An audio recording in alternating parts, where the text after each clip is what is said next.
بسم الله الرحمن الرحيم. الحمد لله نحمده ونستعينه ونستغفره ونؤمن به ونتوكل عليه ونعوذ بالله من شرور أنفسنا ومن سيئات أعمالنا. من يهده الله فلا مضل له ومن يضلله فلا هادي له. ونشهد أن لا إله إلا الله وحده لا شريك له ونشهد أن سيدنا ومولانا محمدا عبده ورسوله صلى الله تعالى عليه وعلى آله وصحبه وسلم تسليما كثيرا كثيرا. أما بعد فأعوذ بالله من الشيطان الرجيم. ولتكن منكم أمة يدعون إلى الخير ويأمرون بالمعروف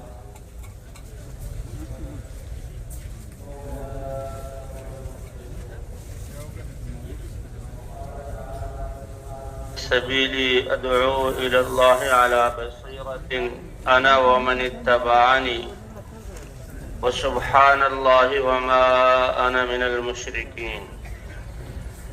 وقال تعالى: ومن أحسن قولا ممن دعا إلى الله وعمل صالحا وقال إنني من المسلمين. وقال تعالى: والعصر إن الإنسان لفي خسر إلا الذين آمنوا وعملوا الصالحات وتواصوا بالحق وتواصوا بالصبر. صدق الله العظيم. وقال رسول الله صلى الله عليه وسلم: من قال لا إله إلا الله مخلصا بقلبه دخل الجنة. قيل: وما إخلاصها يا رسول الله؟ قال: أن تحجزه عن محارمه. وقال النبي صلى الله عليه وسلم: لا إله إلا الله تنفع من قالها وترد عنه العذاب والنقمة ما لم يستخفوا بحقها. قيل: وما الاستخفاف بحقها يا رسول الله؟ قال: أن يظهر العمل بالمعاصي فلا ينكر ولا يغير.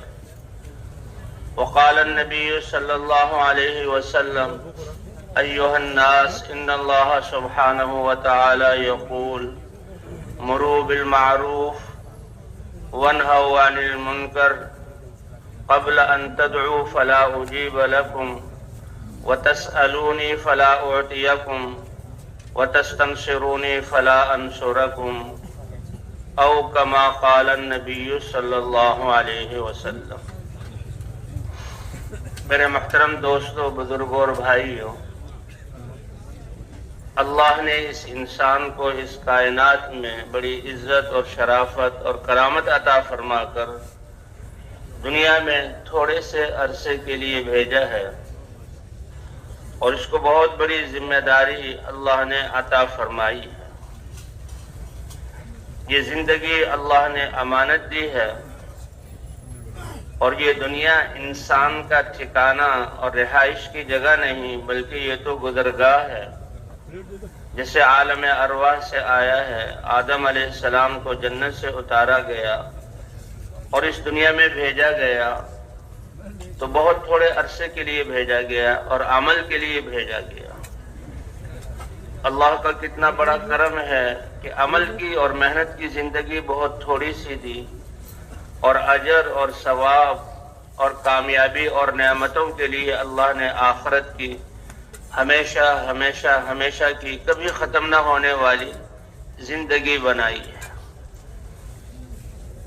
تو یہ انسان تو اس دنیا میں مسافر ہے، جیسے سفر میں، ریل گاڑی میں، ہوائی جہاز میں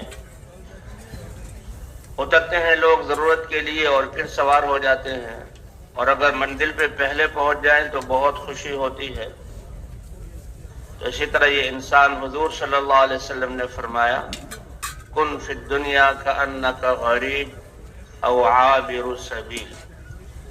دنیا میں ایسے رہو جیسے مسافر اور پردیسی پردیس میں کسی حاجت کے لیے جاتا ہے، وہاں رہتا ہے، بہت تھوڑی سی چیزوں پر گزارا کرتا ہے اور اس کے سامنے اپنا وطن ہے۔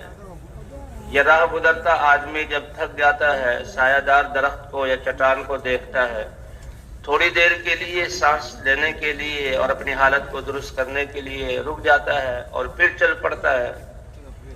تو اسی طرح ہر انسان اس دنیا میں مسافر ہے۔ جو بھی انسان آیا ہے دنیا میں نہیں رہا، اور اللہ نے اس دنیا کو انسان کے رہنے کی جگہ بنایا ہی نہیں ہے، اور نہ یہ دنیا خواہشات پورا ہونے کی جگہ ہے۔ ایک ایک انسان کی خواہشات بہت زیادہ ہیں اور اس کے وسائل محدود ہیں، اور انسان کی خواہشات بھی محدود ہیں، اللہ کے خزانوں کی اور نعمتوں کی تعداد لامحدود ہے۔ تو اللہ کے خزانوں سے فائدہ اٹھانے کے لیے اور براہ راست اللہ کی قدرت سے دنیا اور آخرت میں فائدہ اٹھانے کے لیے اللہ نے انسانوں کو مبارک دین و رحمت فرمایا ہے۔ جیسے اللہ ساری کائنات کے نظام کو اپنے ایک علم سے اور اپنے ایک ترتیب سے چلا رہے ہیں، اور یہ کائنات اللہ کی وحدانیت کی نشانی ہے، اسی طرح اس انسان کو بھی اللہ نے بیکار نہیں پیدا کیا جو سب سے افضل ہے۔ افحسبتم انما خلقناکم عبثا وانکم الینا لا ترجعون، کیا پھر تم نے گمان کر لیا کہ تمہیں ہم نے بیکار اور بے مقصد پیدا کیا ہے اور تم ہماری طرف لوٹائے نہیں جاؤ گے؟ نہیں، انسان کو تو بہت بڑے مقصد کے لیے پیدا کیا اور کامیاب کرنے کے لیے پیدا کیا، اور کامیابی کو اللہ نے انسان کے لیے بہت آسان کیا کہ انسان کیسے کامیاب ہو۔ اعمال کے ذریعے کامیاب ہونا یہ بہت آسان راستہ ہے، بہت مختصر راستہ ہے کہ انسان اپنی زندگی کے شعبے میں جس سے بھی تعلق رکھتا ہو اللہ کے حکموں پر اور وقت کے نبی کے طریقوں پر انسان چل لے، اللہ اس کو کامیاب کر دیں گے۔ کامیابی کے لیے پھر انسان کو باہر کی چیزوں کے حاصل کرنے کی ضرورت نہیں، کیونکہ باہر کی جتنی بھی چیزیں ہیں، یہ مال ہے، یہ اسباب ہے، یہ دنیاوی نقشے ہیں، یہ تو خود مخلوق ہیں، اللہ کے امر کے تابع ہیں، اور ان کو اللہ نے پیدا کیا۔ تو کامیابی کے لیے تو انسان اللہ کے احکام، فقیر اپنی فقیرے میں اعلیٰ درجے کا کامیاب، مالدار اپنی مالداری میں اعلیٰ درجے کا کامیاب، حاکم اپنی حکومت میں اعلیٰ درجے کا کامیاب، اور زمیندار اپنے زمیندارے میں یہ اعلیٰ درجے کا کامیاب۔ کب؟ جبکہ اپنے ان شعبوں میں جو اللہ نے اس کو عطا فرمایا اللہ کے حکم کو دیکھ کر چلے اور نبی کے طریقے کو دیکھ کر چلے، اللہ کے حکم کو نبی کے طریقے پر پورا کر لے۔ وَمَن يُطِعِ اللَّهَ وَرَسُولَهُ فَقَدْ فَازَ فَوْزًا عَظِيمًا، جو اللہ کی اطاعت کر لے اور اللہ کے رسول کی اطاعت کر لے، یہ کامیاب ہو چکا۔ اس لیے اللہ نے انسان کی کامیابی کا تعلق و دار و مدار اس کے اپنے جسم اور دل کے یقین سے رکھا ہے، کیونکہ بنیاد وہ ایمان ہے، دل کا یقین ہے۔ جی ہاں، کہ اللہ سے ہونا اور اللہ کی ذات پر یقین، اسی کی دعوت لے کر حضرات انبیاء کرام آئے۔ سارے انبیاء نے انسانوں کو اس لا الہ الا اللہ کے ذریعے اللہ کی طرف بلایا۔ یا قوم اعبدوا اللہ، اے میری قوم اکیلے اللہ کی عبادت کرو، اس کی مانو، اس کے حکموں پر چلو۔ جی ہاں، ما لکم من الہ غیر، اللہ کے علاوہ کوئی کائنات میں چیز ہے ہی نہیں جس کی طرف دل کا میلان ہو، جس پر انسان یقین کرے اور جو اس کی حاجتوں کو پورا کرے۔ اللہ ہی وہ ذات ہے کہ اللہ کی عبادت کی جائے، اللہ کے حکموں پر چلا جائے۔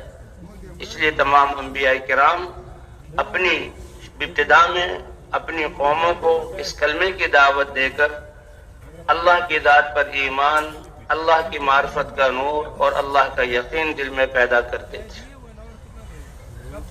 اور ایمان کی وجہ سے یہ انسان کے جسم سے نکلنے والے اعمال کی قیمت بنتی ہے۔ ایک ہے ایمان اور اخلاص، یہ دو شرط ہیں۔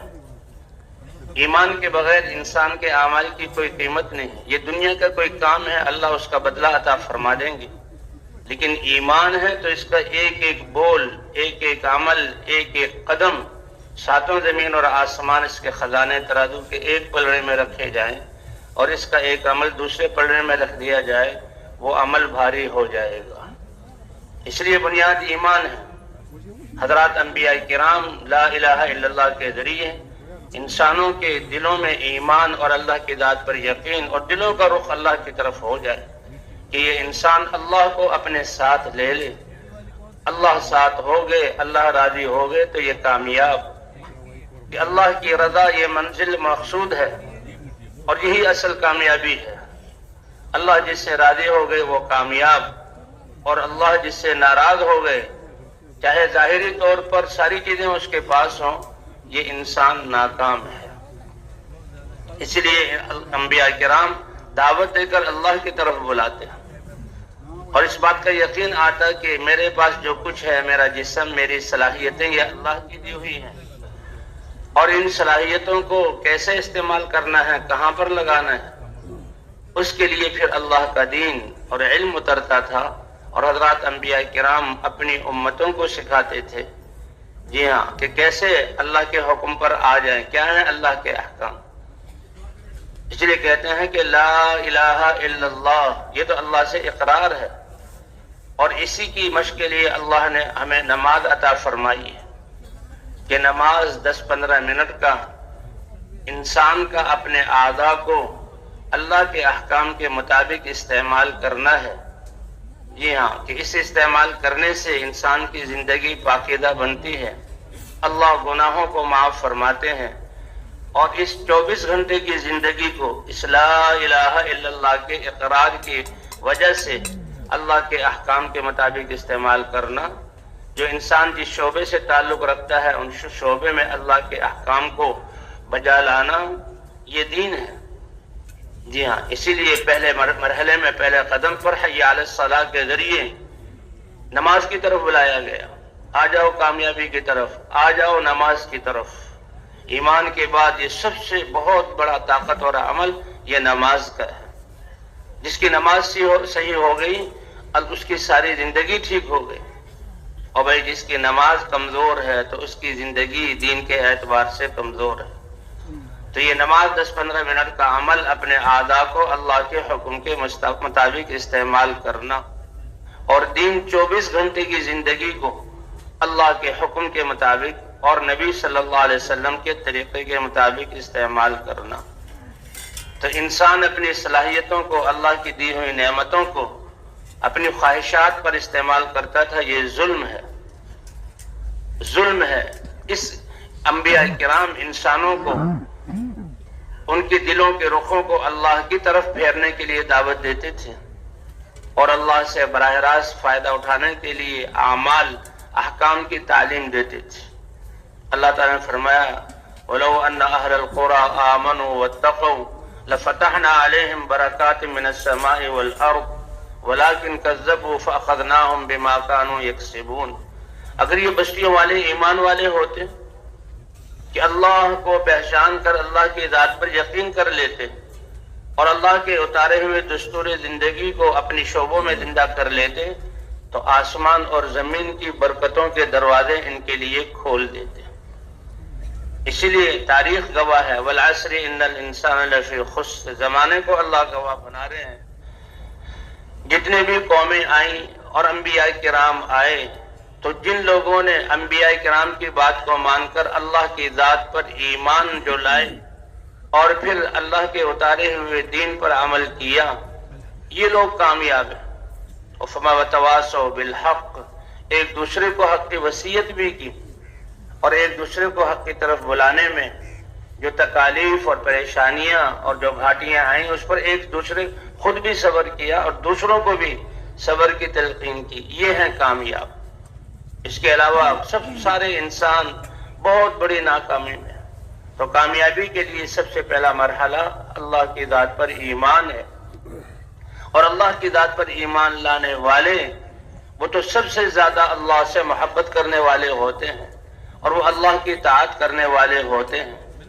اور پھر اس کے بعد دوسرے انسانوں کی ہمدردی خیرخواہی میں ان کو حق کی طرف بلانے والے، اور اس راستے میں جو پیش آنے والی ناگواریاں ہیں ایک دوسرے کو صبر کی وصیت کرنے والے، یہی کامیاب ہیں۔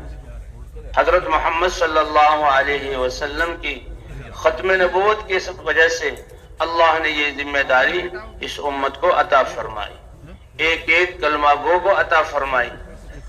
یہ امت، اس کو بہترین امت قرآن پاک میں قرار دیا گیا۔ اس لیے حضور صلی اللہ علیہ وسلم نے فرمایا کہ انا حظکم من النبیین، کیونکہ نسبت تو نبیوں والی ہے، اللہ والی ہے۔ یہ دنیا کی نسبتیں تو کم درجے کی ہیں اور تعارف کے لیے ہیں اور ایک ترتیب کے لیے ہیں۔ اصل تو لا الہ الا اللہ، ہم اللہ کے بندے ہیں۔ محمد الرسول اللہ حضرت محمد صلی اللہ علیہ وسلم کی امت میں، اسی لیے نوح علیہ السلام ان کی امت، موسیٰ علیہ السلام موسیٰ کلیم اللہ، ابراہیم خلیل اللہ، عیسیٰ روح اللہ، نوح شفیع اللہ، تو ان کی نسبتیں ان انبیاء کی طرف ہے۔ فرمایا تمہارا نصیبہ کہ تمہاری نسبت حضرت محمد صلی اللہ علیہ وسلم کی طرف ہے۔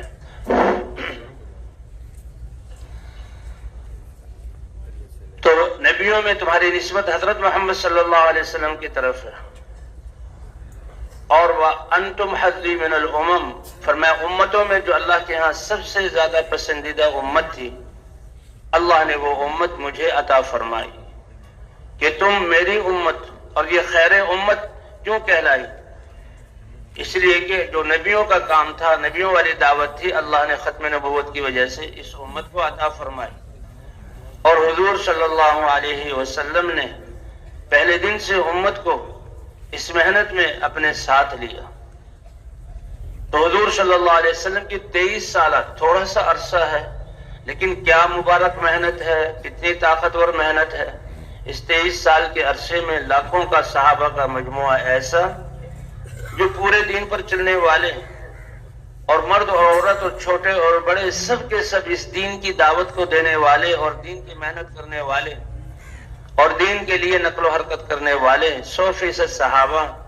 تو 23 سال کی محنت کی اتنی برکت اور اتنی طاقت ہے اس محنت میں کہ 23 سال میں ایسا مجموعہ تیار ہو گیا کہ جن کے بارے میں اللہ نے اپنی رضا کا پروانہ اتارا اور فرمایا قیامت تک جو ان کی اتباع کر لے گا اللہ اس کو اپنی رضا عطا فرما دیں گے۔ تو حضور صلی اللہ علیہ وسلم نے جن چیزوں سے، جن محنتوں سے اور جن اعمال سے امت کو نکالا، اور جس محنت اور اعمال پر امت کو چھوڑ کر گئے، صدیوں سے یہ امت ان اعمال کو چھوڑ چکی تھی، اور صدیوں سے یہ ہے ان چیزوں سے نکل کر جن سے روکا تھا اس کی طرف یہ امت پھر دوبارہ رجوع کر چکی تھی۔ اللہ نے اپنے فضل سے پھر اس مبارک محنت کو زندہ کیا اور ہمیں اس محنت کی نسبت سے جمع ہونے کی توفیق عطا فرمائی۔ اللہ اس کی قدر دانے کی توفیق عطا فرمائے۔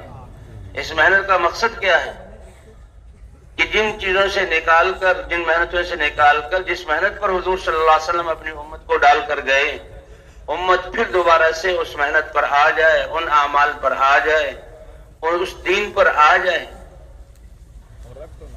اس لیے ہمارا سب کا جمع ہونا اسی مقصد کے لیے ہے کہ بھئی یہ تبلیغ کا اس کا مقصد کیا ہے کہ حضور صلی اللہ علیہ وسلم کی امت دین پر چلنے اور دین کی محنت کرنے اور دین کے لیے قربانی کرنے میں جس سطح پر حضور ان کو چھوڑ کر گئے تھے، یہ امت پھر اس سطح پر آ جائے کہ خود اپنی ذات سے، اپنی ذات کی اصلاح کرتے ہوئے، اللہ کے دین کی پابندی کرتے ہوئے سارے انسانوں کو اس دین پر لانے کی کوشش کرنا۔ انسان کی جان اور مال کے اور صلاحیتوں کا سب سے بہترین مصرف یہ اللہ کا دین دنیا میں زندہ کیسے ہو جائے۔ اللہ نے اس امت کو اس لیے چنا ہے، وَجَاهِدُوا فِي اللَّهِ حَقَّ جِهَادِهِ هُوَ اجْتَبَاكُمْ، اور دین کے لیے محنت کرو اور اپنا جان اور مال لگاؤ۔ ایمان والوں کو خطاب ہے، جیسے محنت کرنے کا حق ہے اللہ نے تمہیں اس کے لیے چنا ہے، اور ایسا مبارک دین مرحمت فرمایا جس میں کوئی تنگی نہیں، کوئی دشواری نہیں۔ کامیابی تمہارے جسم سے نکلنے والے اعمال میں رکھی ہے۔ فقیر جو بہت بالکل صفر درجے پر ہے فقر میں، اس کو اب کامیابی حاصل کرنے میں باہر کی چیزوں کا محتاج نہیں کیا۔ وہ بادشاہ جس کے پاس ساری دنیا کی حکومتیں ہیں، کامیابی حاصل کرنے میں اس حکومت کا اس کو محتاج نہیں کیا۔ وہ مالدار جس کے پاس مال کے ڈھیر ہیں، اس کو کامیابی حاصل کرنے میں اس مال کا محتاج نہیں کیا، بلکہ دل کے یقین کو درست کر لو اور جسم سے نکلنے والے اعمال کو درست کر لو۔ تو سب سے پہلا مصرف لتکون کلمۃ اللہ العلیٰ، اللہ کا کلمہ میری ذات سے لے کر پوری انسانیت تک اللہ کا کلمہ کیسے بلند ہو جائے۔ حضور صلی اللہ علیہ وسلم کی بعثت اسی مقصد کے لیے تھی، اور آپ کے ختم نبوت کی وجہ سے یہ محنت اس امت کو ملی۔ حضرت عمر رضی اللہ تعالیٰ عنہ فرماتے ہیں، اللہ رحم کرے خالد بن ولید رضی اللہ تعالیٰ عنہ پر کہ ان کا تو اللہ کا کلمہ بلند ہو جائے اور کفر کا کلمہ پست ہو جائے اور روئے زمین سے کفر کا کلمہ مٹ جائے۔ ان کی یہی تو ان مقصد تھا، اور اسی کے لیے ان کی محنت تھی کہ اللہ کا کلمہ کیسے بلند ہو جائے۔ حضرت عمر رضی اللہ تعالیٰ عنہ کو حضور صلی اللہ علیہ وسلم نے زکوٰۃ وصول کرنے کے لیے بھیجا۔ مسلمانوں سے زکوٰۃ لی، 3 آدمیوں کے بارے میں آ کر بتایا۔ ایک شخص کے بارے میں کہ جی اس نے تو زکوٰۃ سے انکار کر دیا۔ حضور نے ناراضگی کا اظہار کیا کہ پہلے کیسے وہ فقر و فاقے میں تھا، اللہ نے اس کو مال سے نوازا، اور جب مال آ گیا تو زکوٰۃ کا انکار کر رہا۔ دوسرا حضرت عباس رضی اللہ تعالیٰ عنہ کے بارے میں، اے عمر تم نے عباس سے بھی زکوٰۃ کا مطالبہ کیا؟ ایک روایت کے مطابق کہ وہ تو 2 سال کی زکوٰۃ پہلے مجھے دے چکے ہیں، اور وہ تو میرے چچا ہیں، اور چچا باپ کے بمنزل ہے، ان کی ذمہ داری تو مجھ پر ہے، تم نے ان سے کیوں مطالبہ کیا؟ اور کا تیسرے خالد ابن ولید، تم نے خالد ابن ولید سے بھی مطالبہ کر لیا؟ اس نے کب مال جمع کیا، کب اس کی فکر کسی دنیا کے بنانے میں ہے؟ اس کی فکر اور ساری صلاحیتیں تو ہے ہی اسی لیے کہ اللہ کا کلمہ کیسے بلند ہو جائے۔ وہ تو اپنی زندگی اور ساری چیزوں کو اللہ کے دین کے لیے زندہ کرنے کے لیے، اور کفر کا کلمہ پست ہو جائے۔ اللہ ہمیں بھی یہ صفت عطا فرما دے۔ اللہ نے اس امت کو چنا ہے، تو جان اور مال کا سب سے بہترین مصرف اللہ کا دین دنیا میں زندہ ہو جائے۔ اسی لیے جیسے روزانہ 5 دفعہ نمازوں کے لیے بلایا جاتا ہے، اسی لیے اللہ کے راستے میں اعمال کے لیے، آبائی مشورے کے لیے، آبائی دعوت دینے کے لیے، سیروزے کے لیے نکلو، تعلیم کے لیے جمع ہو جاؤ۔ اور یہ نکلنا کب تک یہ نکلنا ہوگا؟ فرمایا کہ جیسے اب نکلنا ہمارے لیے مشکل ہے گھروں سے، تو اس سطح پر اللہ ہمیں پہنچا دے کہ گھروں کو واپس جانا اس سے زیادہ مشکل ہو جائے کہ کیسے ہم گھروں کو جا سکتے ہیں، اور اللہ کا دین ابھی تک زندہ نہیں ہوا۔ اللہ ہمیں یہ جذبہ عطا فرما دے۔ اور دوسرا صلاحیتوں جان و مال کا مصرف کہ اللہ والا علم دنیا میں زندہ ہو جائے۔ یہ علم جو اللہ نے انسانوں کے لیے اتارا، انسانوں کی زندگیوں کے تمام شعبوں میں اللہ کے احکام زندہ ہو جائے، اس لیے کہ ان احکام کے زندہ ہونے پر اللہ دنیا کو امن کا گہوارہ بنائیں گے، عافیتیں عطا فرمائیں گے، مسلمانوں کی زندگی یہ ہدایت کا ذریعہ بنے گی۔ اور تیسرا جان و مال کا مصرف کہ ہمارے آس پاس یہ اللہ کا نظام ہے کہ مالدار کو مالدار بنایا، اسباب اور نقشے دیے، اس میں اس کا امتحان ہے، اور فقیر کو فقر میں رکھ کر اس کو وہ بھی امتحان میں ہے، اس کو بھی اللہ نے اپنے احکام کا مکلف بنایا۔ تو یہ اللہ کا نظام ہے ہمارے آس پاس یتیم، بیوہ، محتاج، فقیر، بھوکے، کہ ان پر ہم کیسے خرچ کریں۔ اور بھئی آخری مصرف یہ ہے کہ جو اللہ نے ہمیں نعمتیں دی، اپنی ضرورت اور حاجت کے لیے ضرورت کے بقدر اس خرچ کرنا، یہ آخری مصرف ہے۔ لیکن آج ہم نے الٹ کر دیا کہ سب سے زیادہ خرچ ہمارا کھانوں پر، اس کے بعد اپنے لباس پر، اس کے بعد سواریوں کے اچھا ہونے پر، اور اس کے بعد گھروں کے اچھا بنانے پر۔ حضور صلی اللہ علیہ وسلم اپنی مسجد تشریف لے جا رہے تھے، ایک جگہ عمارت بنتے ہوئے دیکھی، بالا خانہ بنتے ہوئے دیکھا، پوچھا یہ کس کا ہے؟ کہ یہ فلاں صحابی کا ہے۔ حضور خاموش ہو گئے، چل پڑے، اور پھر ایک موقع پر وہ صحابی حضور صلی اللہ علیہ وسلم کے پاس حاضر ہوئے، سلام کیا تو حضور نے سلام کا جواب نہ دیا۔ وہ دوسری طرف سے حاضر ہوئے، کہا السلام علیکم، سلام کیا، حضور جیسی ہستی نے سلام کا جواب نہ دیا۔ وہ تیسری طرف سے حاضر ہوئے، سلام کیا، سلام کا جواب نہ دیا۔ صحابہ سے پوچھا کیا ہوا ہے، کوئی میرے بارے میں تذکرہ؟ تو بتایا کہ جی ہاں، جو تم بالا خانہ بنوا رہے ہو، حضور صلی اللہ علیہ وسلم وہاں سے گزر رہے تھے تو پوچھا یہ کس کا ہے؟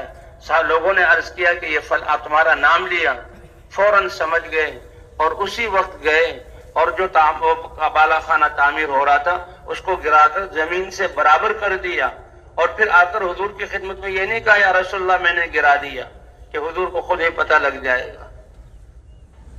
تو اللہ نے ہمیں ہماری جان اور مال کا مصرف اللہ کا دین زندہ ہو جائے، اس میدان میں آنے کا مقصد کہ ہماری فکر وہ فکر بن جائے جو حضور صلی اللہ علیہ وسلم کی تھی کہ اللہ کا دین دنیا میں کیسے زندہ ہو جائے، اور پوری امت دین پر چلنے کے ساتھ ساتھ دین کی محنت کرنے والی کیسے بن جائے۔ اس کے لیے اللہ کے راستے میں نکلنا۔ تو ہر مسلمان وَسَمَّاكُمُ الْمُسْلِمِينَ، کہ جہاں یہ ہے کہ اللہ نے تمہیں اس محنت کے لیے چنا ہے اور تمہیں مبارک دین اور رحمت فرمایا، اس میں کوئی تنگی اور دشواری نہیں۔ جس دین میں تمہاری کامیابی ہے اس کا تعلق تمہارے جسم کے اعمال کے ساتھ ہے۔ اور ایک روایت کہ اللہ نے تمہارا نام مسلم رکھا، اللہ کی اطاعت کرنے والے۔ پہلی امتیں وہ بھی جو ہے اللہ کے دین پر تھی، لیکن خاص نام ان کا مسلمان ایسا نہیں تھا، لیکن حضرت محمد صلی اللہ علیہ وسلم کی امت میں اور آپ اس کا اللہ نے یا ابراہیم علیہ السلام نے اس کا نام مسلم رکھا ہے، کہ اللہ کی اطاعت کرنے والے، اپنی جان اور مال کو اللہ کے دین کے لیے لگانے والے۔ بھئی اللہ نے صدیوں بعد ہمیں یہ محنت عطا فرمائی ہے۔ جب بھی اللہ نے کسی قوم کے ساتھ احسان کا ارادہ کیا وہ نافرمان ہے اور ایسے اعمال کر رہے ہیں جس کی وجہ سے ان کی تباہی ہے اور آخرت بھی ان کی بگڑ گئی، اللہ نے احسان کا ارادہ فرمایا تو نبی کو دعوت کی محنت دے کر بھیجا، نبی نے دعوت دی، دعوت سے ہدایت اتری، لوگوں کے دلوں میں ایمان آیا، زندگیوں میں اعمال زندہ ہوئے، تو انہی کو اللہ نے زمین کا وارث بنایا اور ظلم کو ختم کیا، روئے زمین کو پاک کیا۔ اللہ فرماتے ہیں زمین کا وارث ہم نے ایمان والوں کو بنایا۔ پھر بعد میں آنے والے آتے، وہ شہوات میں چلنا، شہوات کے پیچھے چلتے اور نمازوں کو ضائع کرتے، پھر اللہ نبی بھیج دیتے۔ لیکن حضرت محمد صلی اللہ علیہ وسلم کی تشریف آوری پر نبوت کا دروازہ بند ہو گیا، آپ سارے انسانوں کے رسول اور نبی ہیں، اور 23 سال کی مبارک محنت سے ایک جماعت صحابہ کی یہاں بنی جو اس دین کی محنت کرنے والی تھی۔ ختم نبوت کی وجہ سے اللہ نے یہ محنت اس امت کو عطا فرمائی، ایک ایک فرد کو عطا فرمائی، اور پوری تم بہترین امت ہو، تم سارے انسانوں کی نفع رسانی کے لیے نکالے گئے۔ اور بہترین ہونا کس وجہ سے؟ تأمرون بالمعروف وتنہون عن المنکر وتؤمنون باللہ، کہ ایمان تو بنیادی چیز ہے، ایمان تو پہلی امتوں کو اور ہماری بھی مشترکہ چیز ہے، اور یہاں تو امتیازی شان بیان کرنا ہے، اور وہ ہے نیکی کا حکم کرنا، برائی سے روکنا۔ یہ فریضہ اور یہ ذمہ داری یہ اس امت کی ہے جس کی وجہ سے خیر امت قرار دیا گیا۔ حضرت عمر رضی اللہ تعالیٰ عنہ فرماتے ہیں جس کو اس بات کی خوشی ہو کہ وہ یہ شرافت پالے اور قیامت میں خیر امت کے لقب سے فائدہ اٹھائے، تو جو اللہ نے شرط لگائی ہے نیکی کا حکم کرنا، برائی سے روکنا، یہ جو ہے اس کو ادا کرنا ضروری، یہ شرط ہے۔ حضور صلی اللہ علیہ وسلم نے فرمایا کہ جو لا الہ الا اللہ کو اخلاص کے ساتھ کہے گا وہ جنت میں داخل ہوگا۔ صحابہ کرام کو اللہ جزائے خیر عطا فرمائے، حضور ہی سے سوال کر کے اس کے مطلب کو واضح کر دیا، یا رسول اللہ اخلاص کیا ہے؟ فرمایا یہ کلمہ جو اللہ سے وعدہ کیا، اے اللہ تیرے حکموں پر چلوں گا، یہ ایک وعدہ ہے، اور اپنے آپ کو اللہ کے حوالے کرنا ہے، تو اس کلمے کے اخراج کی وجہ سے یہ کلمہ اس کو اللہ کی نافرمانیوں سے روک دے، یہ ہے اخلاص۔ اور حضور صلی اللہ علیہ وسلم نے فرمایا کہ کلمہ لا الہ الا اللہ اپنے کہنے والے کو نفع دیتا رہتا ہے، اور یہ کلمہ کہنے والوں سے اللہ کی ناراضگی، عذاب اور انتقام کو، سزا کو دور کرتا رہتا ہے، جب تک کہ یہ کلمہ کہنے والے اس کے حق کے ساتھ حق کا استخفاف نہ کریں اور اس کو ہلکا نہ سمجھے۔ صحابہ نے پوچھا یا رسول اللہ اس کلمے کا استخفاف کیا ہے، اس کو ہلکا سمجھنا کیا ہے؟ کلمے والے ہیں ہلکا سمجھ رہے ہیں، فرمایا اللہ کی نافرمانی ظاہر ہو جائے اور یہ کلمے والے جو ہیں اس نافرمانی کو ختم کرنے کی کوشش نہ کریں اور اس کو تبدیل کرنے کی کوشش نہ کریں۔ یہ پوری امت کی اللہ نے ذمہ داری عطا فرمائی اور آج یہ ہمیں کام عطا فرمایا ہے، تو اس لیے فرماتے ہیں کہ بھئی جو پچھلی زندگی ہے ہماری جو اس مقصد کے بغیر گزری اس پر تو ہمیں ندامت ہو، اللہ سے معافی مانگیں، اور جو بقیہ زندگی اللہ نے ابھی سب سے قیمتی سرمایہ زندگی کے سانس ہے، اس میں یہ نیت ہو کہ اللہ کے دین کو، کلمے کو بلند کرنا اور حضور کی محنت کو کرنا اور پوری انسانیت تک اس کلمے کو پہنچانا، یہ ہماری ذمہ داری ہے۔ تو اس کی نیت کرتے ہیں نا انشاءاللہ۔ یہ دن رات اسی کے مذاکرے ہو رہے ہیں کہ کیسے ہر امتی کو اس بات کا احساس، ساری پوری امت ایک ایک جہاں فرد کی ذمہ دار ہے اور ہر فرد پوری امت کا جہاں ذمہ دار ہے کہ ہمارا مقصد کہ اللہ کا کلمہ بلند ہو جائے۔ اب جب جیسے زندگی کا مقصد اور نیت ہوگا اسی کی بقدر اس انسان کی اور اس کی زندگی کی قیمت ہوگی۔ اللہ کی نظروں میں ہم اپنی قیمتوں کو بڑھائیں۔ یہ تجارت، یہ زراعت، یہ تو اسباب ہیں، اور یہ جو ہماری زندگی کا مقصد نہیں ہے۔ زندگی کا مقصد تو حضور صلی اللہ علیہ وسلم والی محنت ہے، تو اس کے مطابق ہماری قیمت ہوگی، پھر اعمال کا اجر ہوگا، اللہ اسی کے مطابق تربیت فرمائیں گے، اور پھر ان کی محنت کا اثر اللہ پورے عالم پر ڈالیں گے۔ حضور صلی اللہ علیہ وسلم نے بھی فرمایا، ادبنی ربی فاحسن تادیبی وعلمنی ربی فاحسن تعلیمی، کہ اللہ نے مجھے زندگی کے سلیقے اور آداب سکھلائے اور سب سے بہترین آداب اور سلیقے سکھلائے، جس سے کہ اللہ فرماتے ہیں آپ سب سے اونچے اخلاق والے ہیں، تو آداب اور سلیقے بھی اللہ نے سکھلائے، اور فرمایا اللہ نے مجھے علم عطا فرمایا اور میری تعلیم و تربیت کی، اور بہت بہترین اللہ نے علم عطا فرمایا۔ جب انسان اپنے آپ کو اس محنت والا سمجھے گا تو تربیت کرنے والی ذات اللہ کی ہے، اللہ تربیت فرمائیں گے۔ حضرت عیسیٰ علیہ السلام کے سامنے اس امت کا تذکرہ کیا گیا، اے عیسیٰ تمہارے بعد ایک امت آئے گی، وہ ایسی بہترین امت ہوگی کہ وہ نعمتوں کے اور خوشیوں کے ملنے پر اللہ کا شکر ادا کریں گے، اور ناگواریوں کے آنے پر وہ صبر کریں گے۔ ولا علم لهم ولا حلم، ان کے پاس اپنا کوئی علم بھی نہیں ہوگا، ان کے پاس اپنا کوئی حلم بھی نہیں ہوگا۔ عیسیٰ علیہ السلام نے عرض کیا اللہ کی بارگاہ میں، اے اللہ یہ کیسے اتنی بڑی صفت، جیسے کہ ایمان والے کے بارے میں آتا ہے کہ ایمان کی بنیاد پر یا تو وہ نعمتوں کے ملنے پر شکر ادا کرتا ہے تب بھی یہ کمائی کر رہا ہے، اور ناگواریوں کے آنے پر یہ صبر کر رہا ہے تب بھی یہ کامیاب ہے۔ مسلمان تو کسی حال میں خالی ہے ہی نہیں کمائی سے، زندگی کے سانس لمحات بڑے گنے چنے بہت تھوڑے سے، اور آخرت کی ہمیشہ کی زندگی کی تیاری کے لیے، سرمایے کے لیے اللہ نے بھیجا ہے، اس لیے کوئی سانس بھی اس کا بے وقت اور بے قیمت نہیں ہے، حتیٰ کہ اس کی راتیں بھی بے وقت نہیں ہیں۔ فرمایا اٹھتے ہی یہ نیت کر لے، اے اللہ جتنے تیرے احکام متوجہ ہوں گے میں نیت کرتا ہوں کہ میں ان احکام کو پورا کروں گا۔ اور اسی طرح انسان جو ہے اعمال کرتے ہوئے سو جائے، کتنے ایسے اعمال ہیں کہ ان قرآن کی 10 آیتیں پڑھ لینا، عشاء کی نماز کو جماعت کے ساتھ پڑھ لینا، فجر کی نماز کو جماعت کے ساتھ پڑھ لینا، یہ ایسا ہے جیسے ساری رات قیام کیا۔ اس لیے بھی ہمارا تو کوئی لمحہ جو ہے وہ جو ہے فالتو نہیں ہے اور ضائع ہونے والا نہیں ہے، اللہ اس کی توفیق عطا فرمائے۔ اسے کہتے ہیں جب مشورے میں بیٹھو تو مشورے میں بیٹھتے ہی انسان اپنے جسم کے اعتبار سے ایک عمل کر سکتا ہے، لیکن نیت یہ کرے کہ میں سارے اعمال کرنے کی نیت کرتا ہوں، اجتماعی اعمال میں سے جو عمل بھی مجھے مل گیا میں اس کو ضرور کروں گا، اور سارے اعمال کی نیت کرتا ہوں تو اللہ سارے اعمال کا ثواب عطا فرما دیں گے۔ تو اس لیے بھائی ہم زندگی کی، اے اللہ یہ زندگی تو اب تیری مبارک اس محنت کے لیے۔ تو عیسیٰ علیہ السلام، اے اللہ نہ ان کے پاس اپنا علم ہوگا نہ ان کے پاس اپنا حلم ہوگا، اور وہ صبر اور شکر والے ہوں گے۔ اللہ نے فرمایا اعطیہم من علمی واعطیہم من حلمی، اپنے علم میں سے میں ان کو علم عطا کروں گا اور اپنے حلم میں سے میں ان کو حلم عطا کروں گا۔ بھئی اس لیے اب بقیہ زندگی ہماری اس محنت والی ہے، جو حضرات اپنے گھروں کو جا رہے ہیں وہ اسی محنت والا بن کر جائیں۔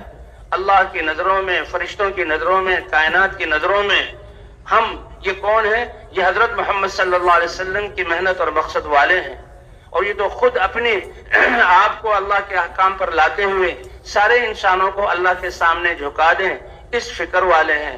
اسی کے بقدر ہماری جہاں پہ قیمت ہوگی۔ فرمایا ہم تبلیغ والے، نہ ہمارے پاس جو ہے وہ صحابہ جیسا ایمان ہے اور نہ اعلیٰ درجے کا تقوی ہے، یہ تو اس محنت کی اجتماعیت کی برکت سے ہم لوگ چل رہے ہیں۔ اللہ تعالیٰ یہ اتنے اچھے نتائج ظاہر کر رہا ہے، اللہ ہماری کمیوں پر پردہ ڈال رہا ہے اور اللہ کی مہربانی سے نتائج ظاہر ہو رہے ہیں۔ بے اللہ ہماری نیتوں کو بھی پاک کر دے، اللہ ہمارے جذبات بھی پاکیزہ بنا دے، اللہ ہمارے اعمال بھی پاکیزہ بنا دے، اور اللہ اس محنت کو اپنی چاہت کے مطابق کرنے والا بنا دے۔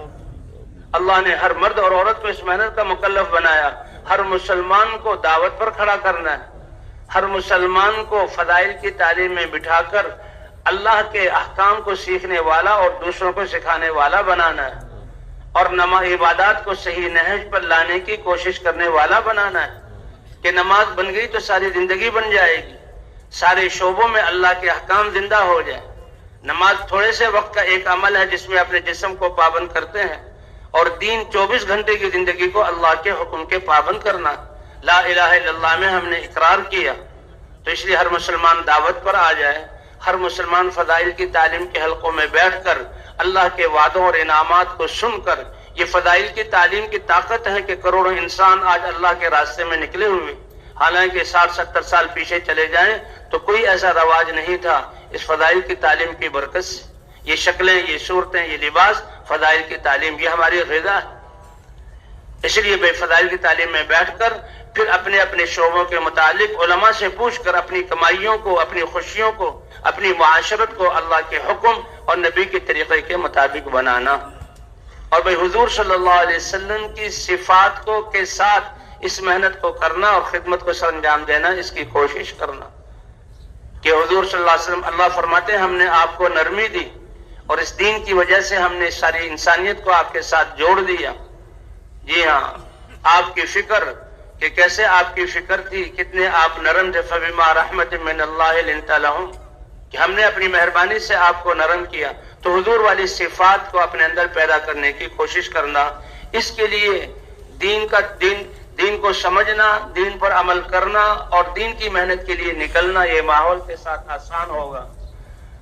جیسے مدینہ منورہ میں ماحول بن گیا، پھر ایسا ماحول تھا کہ بازاروں میں اور کھیتوں میں، ہر جگہ گھروں میں بھی اللہ کا دین، فرماتے ہم اپنے بازاروں میں ایسے ہوتے تھے جیسے مسجدوں میں ہوتے تھے۔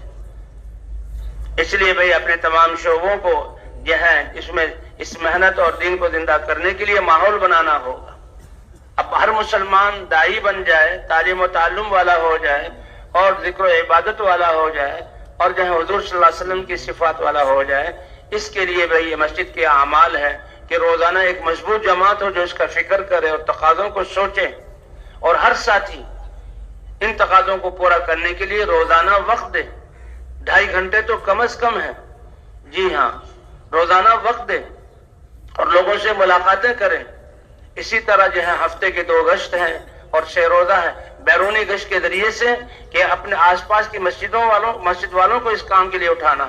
فرمایا جس مسجد کا بیرونی گشت اس کا اہتمام نہیں تو یہ دلیل ہے کہ یہ کام کمزور ہے۔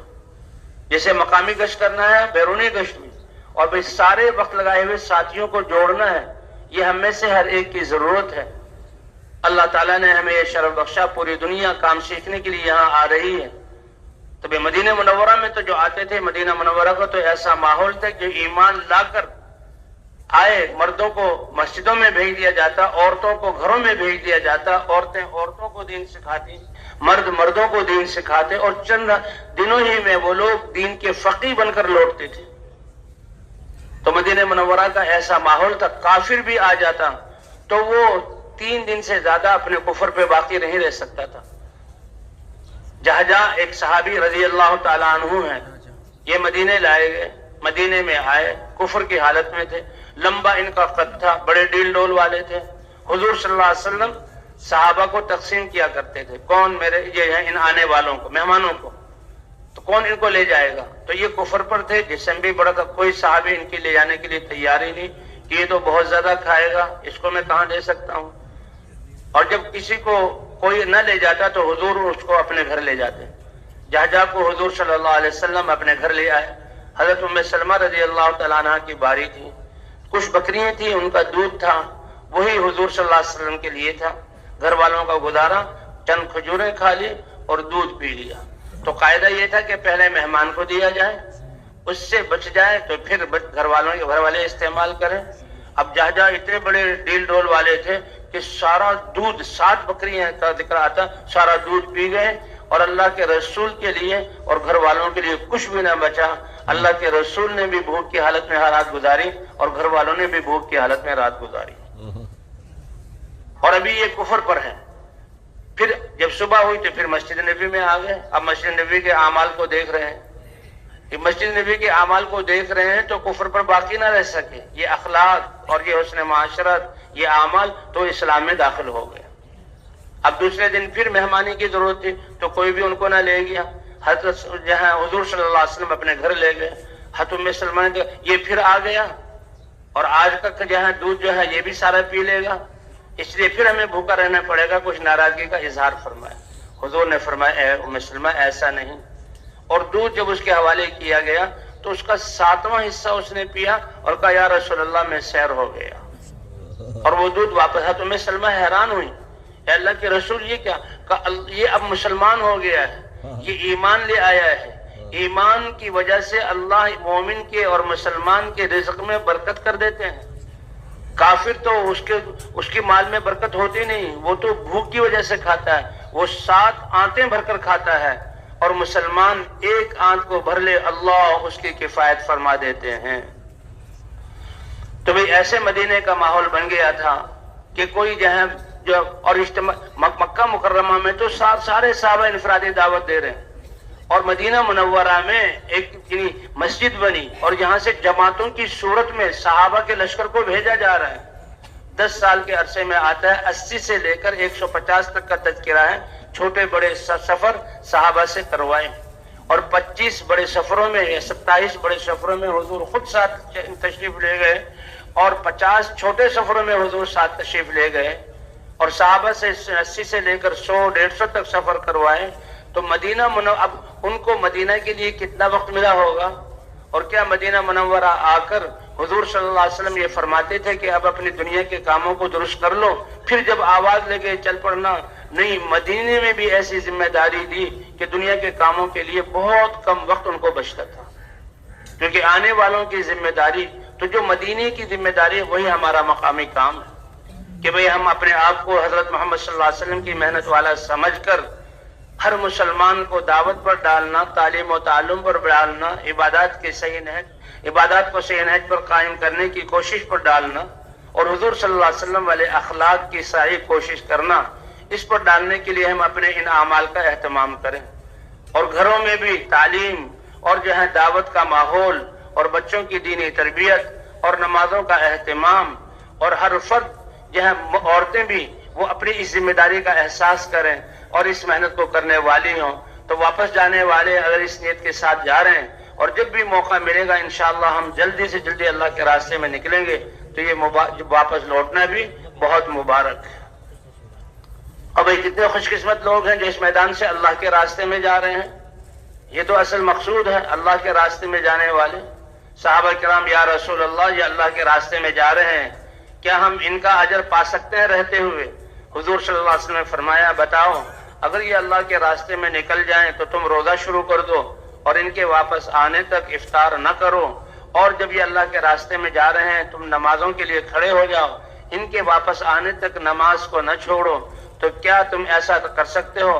یا رسول اللہ نہیں کر سکتے۔ فرمایا اگر یہ اعمال کر بھی لو تب بھی ان کے نکلنے کے 10ویں حصے کو، ثواب کے 10ویں حصوں کو بھی تم پہنچ نہیں سکتے۔ حضرت عبداللہ بن رواحہ رضی اللہ تعالیٰ عنہ کو حضور نے جماعت میں روانہ کیا، اور یہ بڑی ایک اہم جماعت تھی، اور جس میں خاص حضرت جعفر جو حضور صلی اللہ علیہ وسلم کے سگے چچا داد بھائی اور بہت نوجوان 28-30 سال کی عمر، اور حبشہ کی طرف ہجرت کی، اور خیبر کے موقع پر حضور صلی اللہ علیہ وسلم سے ملے۔ حضور صلی اللہ علیہ وسلم کو بتایا گیا کہ خیبر بھی فتح ہو گیا، اور آپ کے چچا داد بھائی جعفر بھی حبشہ سے اب آپ کے پاس آ گئے ہیں۔ تو حضور نے فرمایا اے صحابہ، میں بتا نہیں سکتا کہ خیبر جیسا قلعہ اور شہر اور غنیمتوں کے ملنے اور فتح ہونے کی مجھے زیادہ خوشی ہوئی ہے یا جعفر کے میرے پاس آنے کی زیادہ خوشی ہوئی ہے۔ جعفر تو میرا چچا داد بھائی ہے، میرا چھوٹا بھائی ہے، اور ابھی کچھ دن گزرے نہیں کہ حضور صلی اللہ علیہ وسلم نے پھر حضرت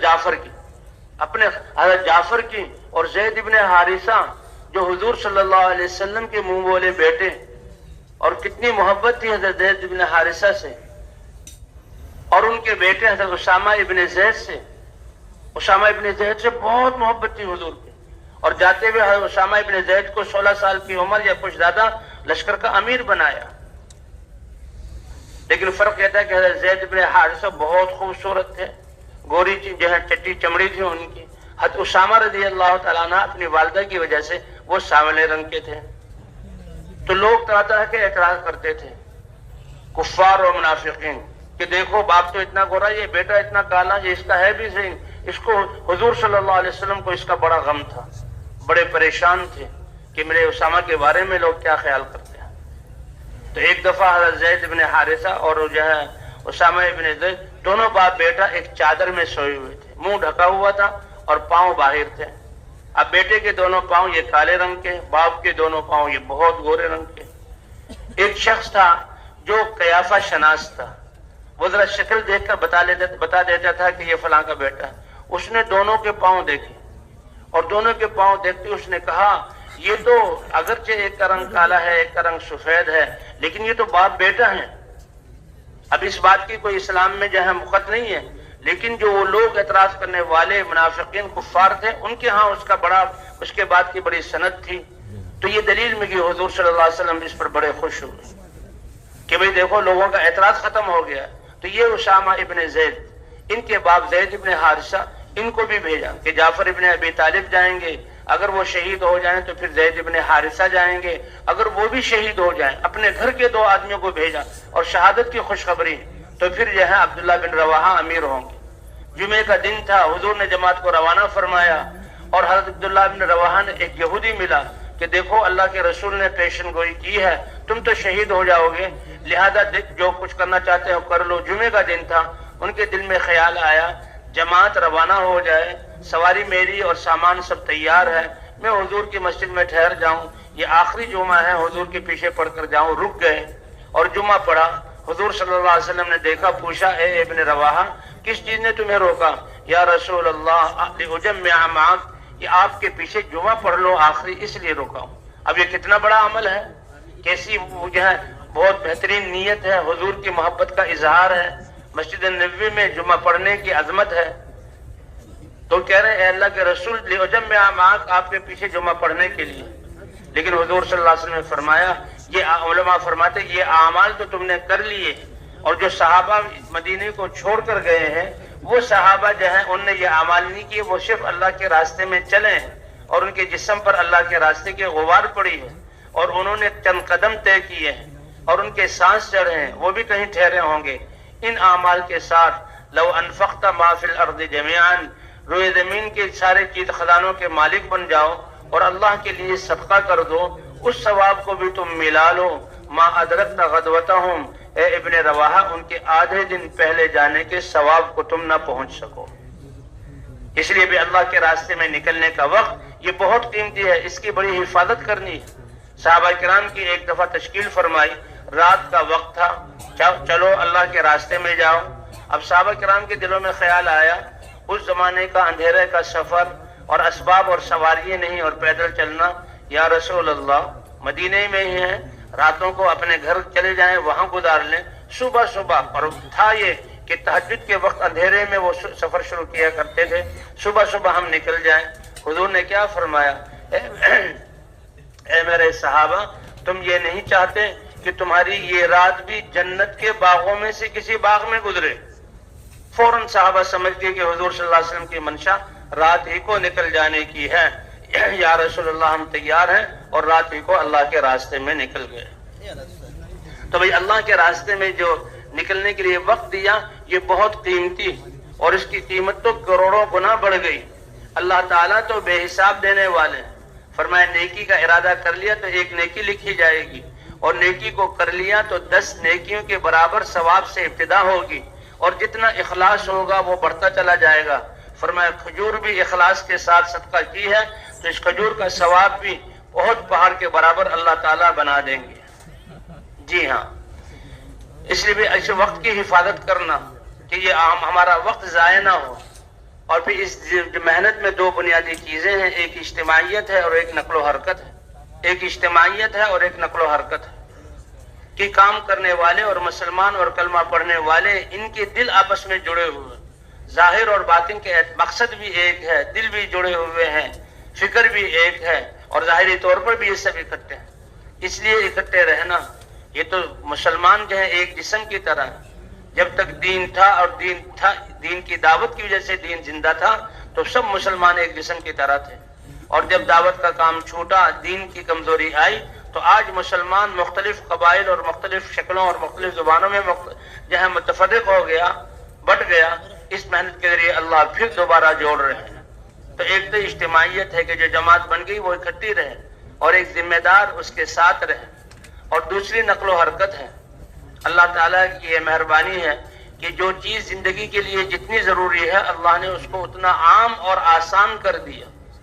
اب یہ ہوا انسانوں کے لیے کتنی ضروری ہے، اللہ کیسے ہر ایک کو آکسیجن پہنچا رہے ہیں اور انسان سانس لے رہا ہے، اور پانی کتنا ضروری ہے، اللہ کیسے پانی دریاؤں کے ذریعے، چشموں کے ذریعے، اور زمین سے کے کنووں کے ذریعے، بارش آسمانوں کے ذریعے، جھگیوں کے ذریعے پانی پہنچا رہے ہیں۔ تو یہ اللہ کا دین اور یہ محنت ساری انسانیت کے لیے ہے، اس لیے محنت کرنے والوں کی نیت ساری انسانیت اور قیامت تک آنے والے نسلیں ہیں، اسی کے مطابق اللہ اجر عطا فرمائیں گے اور اسی کے مطابق اللہ تربیت فرمائیں گے۔ تو بھئی ساری انسانیت کی نیت کرتے ہیں نا انشاءاللہ۔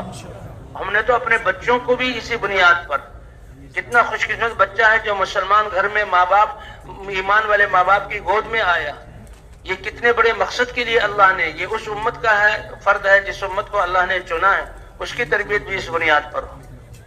اس لیے بھئی جماعت جب بن جائے اکٹھی رہے، اور جیسے عرض کیا نیت تو ہماری پوری دنیا میں جانے کی ہو، اور جہاں بھی ہماری تشکیل ہو جائے۔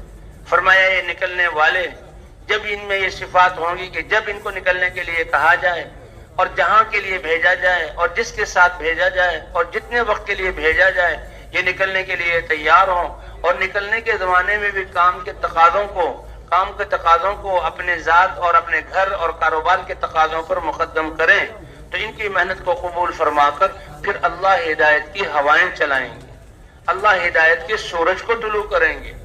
اب تو ہم سیکھنے کی عمر میں اور اپنے جہاں پرانے جذبات کے ساتھ اس کا یہ اثر دکھا رہے ہیں، تو اللہ ہمیں اپنی خواہشات سے نکال کر صحیح جذبات اور صحیح طریقے پر آنے کی توفیق عطا فرمائے۔ تو بھائی انشاءاللہ تیار ہیں، جہاں بھی جس کے ساتھ بھیجا جائے تیار ہیں انشاءاللہ۔ اب دعا کے بعد اس میدان سے جانا ہے۔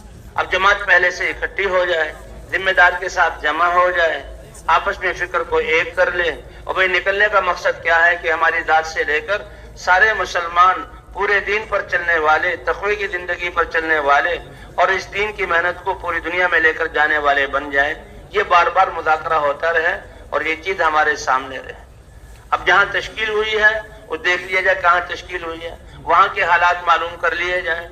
تبلیغ والوں کا حالات معلوم کرنے کا مقصد کیا ہے کہ وہاں والے دین کے اعتبار سے، دین کے اہتمام کے اعتبار سے اور دین کی محنت کے اعتبار سے کس سطح پر ہے، کیونکہ ہر مسلمان کلمہ گو کو اس محنت والا کہ حضور کی محنت کو حضور کے طریقے پر کرنے والا بن جائے، اور ساری دنیا کے انسان قیامت تک آنے والی نسلوں کو اپنے سامنے رکھ کر چلے، تو اس پر جو ہے وہ لانا ہے۔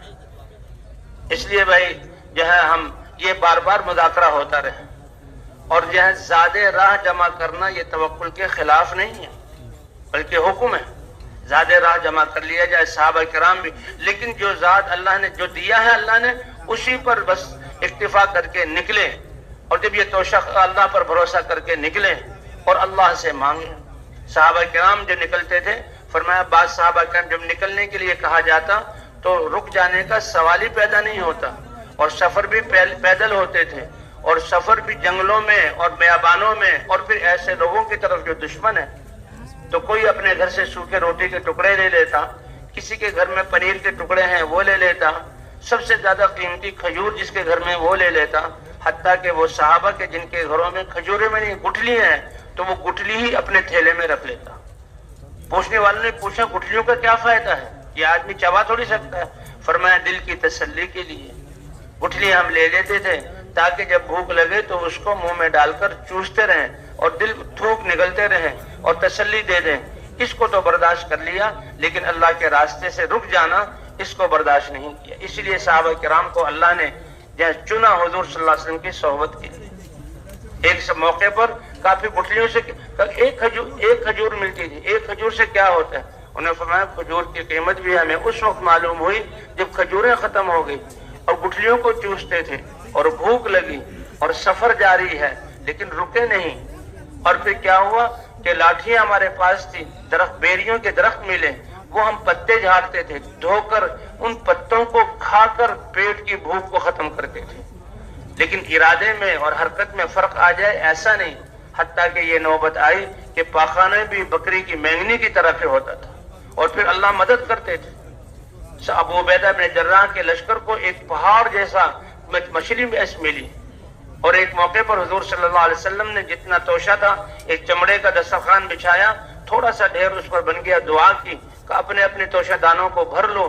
صحابہ نے سارے توشہ دان بھر لیے اور پھر بھی کھانا اتنا باقی تھا۔ پانی ختم ہوا تو یہ نہیں کہ بھی کہاں انتظام کریں، جمع ہو حضور صلی اللہ علیہ وسلم کے پاس۔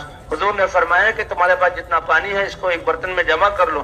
سب کو جمع کیا، حضور صلی اللہ علیہ وسلم نے اس میں اپنا ہاتھ ڈالا، جب ہاتھ ڈالا تو حضور کی انگلیوں سے پانی کے چشمے جاری ہو گئے۔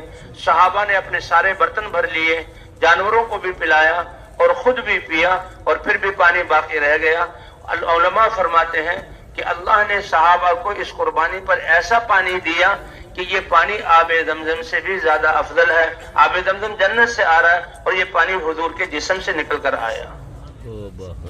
دریائے فرات پر پہنچے یا بحرین کے سمندر پر پہنچے، کشتی کوئی نہیں ہے، صحابہ کرام رکے نہیں، بلکہ علا الحضرمی رضی اللہ تعالی عنہ نے فرمایا سم اللہ واقتحموا، کہ اللہ کا نام لو اور سمندر میں اپنے آپ کو ڈال دو۔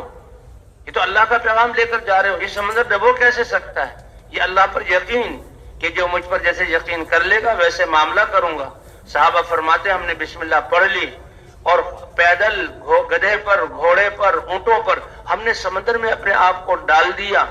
پانی کی لہریں ویسے ہی ہیں، موجیں آ رہی ہیں، لیکن یہ پانی صحابہ کے جب اس کو پورا سمندر پار کیا، کتنا بڑا پارٹ ہوگا، یہ چھوٹا فاصلہ نہیں تھا، اور جب دوسری طرف پہنچے تو سمندر کا پانی صحابہ کے جانوروں کے کھروں کو بھی نہیں لگا تھا۔ زمین پر جب پاؤں رکھا تو وہ پاؤں بالکل خشک تھے، اللہ نے ایسے مسخر کیا۔ اس لیے بھی اللہ کے راستے میں جو اللہ نے دیا اس پر جہاں لے کر، اور اللہ پر اسباب یہ جہاں اس کو چھوڑنا نہیں، اختیار کرنا، لیکن بھروسہ کس پر ہو؟ اللہ پر ہو۔ اس لیے کہتے ہیں انتظامی طور پر دو ساتھیوں کو خدمت کے لیے لگا دیا جائے اور ساتھیوں سے کچھ زیادہ راہ جمع کر لیا جائے، جہاں جانا ہے اس کا کرایہ اور ایک دو وقت کے کھانے کے لیے، اور دو تین ساتھیوں کے پاس تقسیم کر دیا جائے تاکہ ضرورت کے مطابق ان سے لے لیں، اور دو ساتھی خدمت کے لیے۔ یہ صحابہ کرام کے زمانے سے ایسا۔ حضور صلی اللہ علیہ وسلم جب لشکروں کو روانہ فرماتے تو حکم فرماتے تھے اکٹھے رہو، اور پھر دو دو تین تین کی جوڑی بنا دیتے۔ عقبہ ابن عامر رضی اللہ تعالیٰ عنہ فرماتے ہیں کہ میں اپنے گاؤں سے 12 آدمیوں کی جماعت کے ساتھ مدینہ منورہ آیا کہ حضور کی خدمت میں دین سیکھیں گے۔ کہا میرے ساتھی کی باری لگ گئی کہ تم نے اونٹ چرانے ہیں، اونٹوں کو کھولنا، چراگاہ میں لے جانا، چرانا، پھر واپس لانا، پانی پلانا۔ تو 2 آدمی کی خدمت تھی، باقی 10 آدمی حضور کے جب خدمت میں تشریف فرمایا مسجد نبوی میں۔ کہتا ہم جب شام کو واپس آئے تو کچھ ہم بھی حضور کی باتوں میں سے سن لیں، اسی لیے 2 ساتھی خدمت میں متعین کرتے ہیں، وہ آپس میں بھی سیکھنا سکھانا، دعوت دینے کا عمل کرتے رہے۔ بازار میں سودا لینے جائیں، سودا لینے کے بعد ان کو دعوت دیں، اور پھر جتنا موقع ملے اجتماعی اعمال میں شریک ہو۔ کہ میں حضور صلی اللہ علیہ وسلم کی مجلس میں آیا اور حضور صلی اللہ علیہ وسلم اس وقت کیا فرما رہے تھے کہ جو آدمی اچھی طرح وضو کرے اور 2 رکعت اللہ کی طرف توجہ کے ساتھ پڑھ لے تو اللہ اس کے لیے کو جنت میں داخل کریں گے، جنت واجب ہو جائے گی۔ کہ میں نے یہ بات سنی، واہ واہ، اللہ کے رسول کتنی اچھی بات کر رہے ہیں کہ میں اب یہاں اس وقت آیا حضور سے سنا۔ کہ میرے جانب ایک شخص بیٹھے ہوئے تھے، ایک جانب، انہوں نے کہا تم ابھی نووارد معلوم ہوتے ہو، ابھی اسی مجلس میں آئے ہو، تم نے پہلی بات نہیں سنی۔ میں نے دیکھا یہ کون ہے جو مجھے بتا رہا ہے؟ وہ حضرت عمر اس مجلس میں بیٹھے ہوئے تھے۔ تو صحابہ ایسے علم کی مجلس میں بیٹھتے تھے۔ فرمایا اس سے پہلے اس سے بھی اچھی بات کی کہ کیا کہ آدمی ابھی نماز پڑھنا تو بہت بڑا عمل ہے، یہ وضو جو نماز کے لیے کر رہے ہیں کہ جو آدمی اچھی طرح وضو کرے اور وضو کر کے کہے اشہد ان لا الہ الا اللہ و اشہد ان محمدن عبدہ و رسولہ، یہ کلمہ پڑھ لے تو کہا اس کے لیے 8 دروازے کھل جاتے ہیں جنت کے، جس میں سے چاہے داخل ہو جائے۔ تو ویسے 2 آدمی کی خدمت ہو، وہ جو ہے ٹکٹ وغیرہ لینا، سواری والوں سے بات کرنا، اور پھر اس میدان سے ہم اللہ کے راستے میں چلیں۔ اب اس سواری کے انتظار کی وجہ سے ہم اپنے سفر کو مؤخر نہ کریں، نکل پڑیں۔ حضور صلی اللہ علیہ وسلم کے کتنے اسفار پیدل، جی ہاں، حضور صلی اللہ علیہ وسلم مدینہ مکہ مکرمہ میں 13 سال گھاٹیوں پر چڑھ رہے ہیں، لوگوں کے پاس جا رہے ہیں، دعوت دے رہے ہیں، اور آپ کا جہاں طائف کا سفر یہ پیدل تھا۔ پیدل چلنے پہ تو ہر قدم پر اللہ نے کیے۔ وہ تو حضرت ابوبکر صدیق حضرت اسامہ کے لشکر کو روانہ فرما رہے ہیں، فرمایا چھوڑ ابو بکر کو پیدل چلنے دے، اے خلیفہ رسول آپ سوار ہو جائے گا، نہیں ابو بکر پیدل ہی چلے گا، تم اپنی سواری پر رہو گے، کہ اللہ کے راستے میں جہاں نکلنے والا ہر قدم پر 700 نیکیاں اور 700 گناہ معاف ہوں گے اور 700 درجات بلند ہوں گے۔ اس لیے بھائی 2 کی جوڑی بنا دی جائے اور پیدل سفر شروع کر دیں، راستے میں انشاءاللہ کوئی نہ کوئی سواری کا انتظام ہو جائے گا۔ اتنا بڑا مجمع ہے ماشاءاللہ، ہزاروں جماعتیں ہیں۔ اب جب سفر کر رہے ہیں تو 2 کی جوڑی ہو، جو ساتھی ہوں اور آگے پیچھے ہوں، راستے میں ذکر کرتے ہوئے، دعوت دیتے ہوئے، اعمال کرتے ہوئے، سیکھتے سکھاتے ہوئے جانا، کوئی اب ہمارا لمحہ ضائع نہ ہو، اور راستے پہ چلتے ہوئے اپنی نظروں کی حفاظت کرنی ہے۔ اب اسٹیشن پہنچے ہیں یا بس اڈے پر پہنچے ہیں، بس آنے میں دیر ہے، اور جو ہے اسٹیشن گاڑی آنے میں، تو ساتھی 2 ہو کر پھر متفرق تقسیم کر دیں، تاکہ جتنے بھی لوگ وہاں بیٹھے ہوئے انتظار میں ان کو وہ دعوت دیں۔ مسلمان کا وقت مل جانا یہ ہمارے لیے بہت بڑی نعمت ہے، کہ ان کے لیے ہم ان کے علاقوں میں جا کر ان کا نام معلوم کر کر رہبر کو لے کر ملاقات کریں گے، اور یہاں اللہ نے ہمیں ساتھ ملا دیا۔ اور اس سفر میں جتنا زیادہ دعاؤں کا اور سنت طریقوں کا اہتمام ہوگا، اتنا ہی ہماری تربیت ہوگی، اور ہمارا یہ کام ہمارے لیے اور دوسروں کے لیے فائدہ مند ہوگا۔ صحابہ کرام، حضور صلی اللہ علیہ وسلم نے فرمایا انسان جب اپنے گھر سے چلے تو آخری سب سے بڑا تحفہ کہ 2 رکعت نفل پڑھ کے پھر گھر سے نکلے۔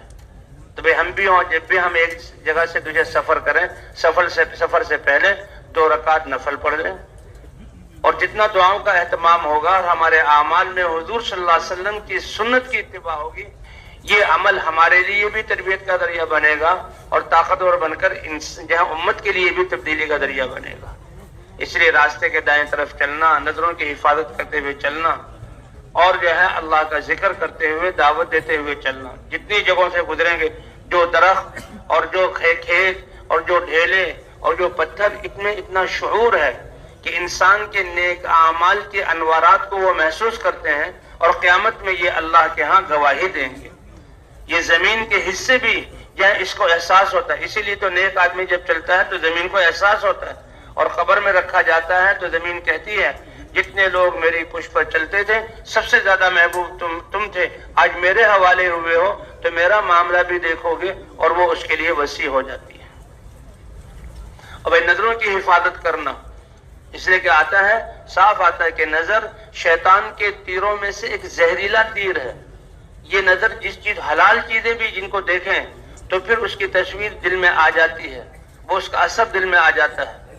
آج کل کی دنیا کی چیزیں وہ ایسی اللہ کی پناہ، ایسی ان کی شکلیں اور ایسے ان کے جہاں زیب و زینت کے لبادے چڑھائے ہوئے کہ پھر انسان کے دل میں آ کر پھر نہ ذکر میں دل لگتا ہے اور نہ نماز میں۔ اکثر شکایت یہ دھیان نہیں بن رہا۔ تو وہی نظروں کو، یعنی حرام سے تو نظر کی حفاظت کرنا یہ فرض ہے، اور وہ حلال چیزوں سے بھی نظروں کو جھکا کر رکھنا یہ ضروری ہے تاکہ یکسوئی حاصل ہو۔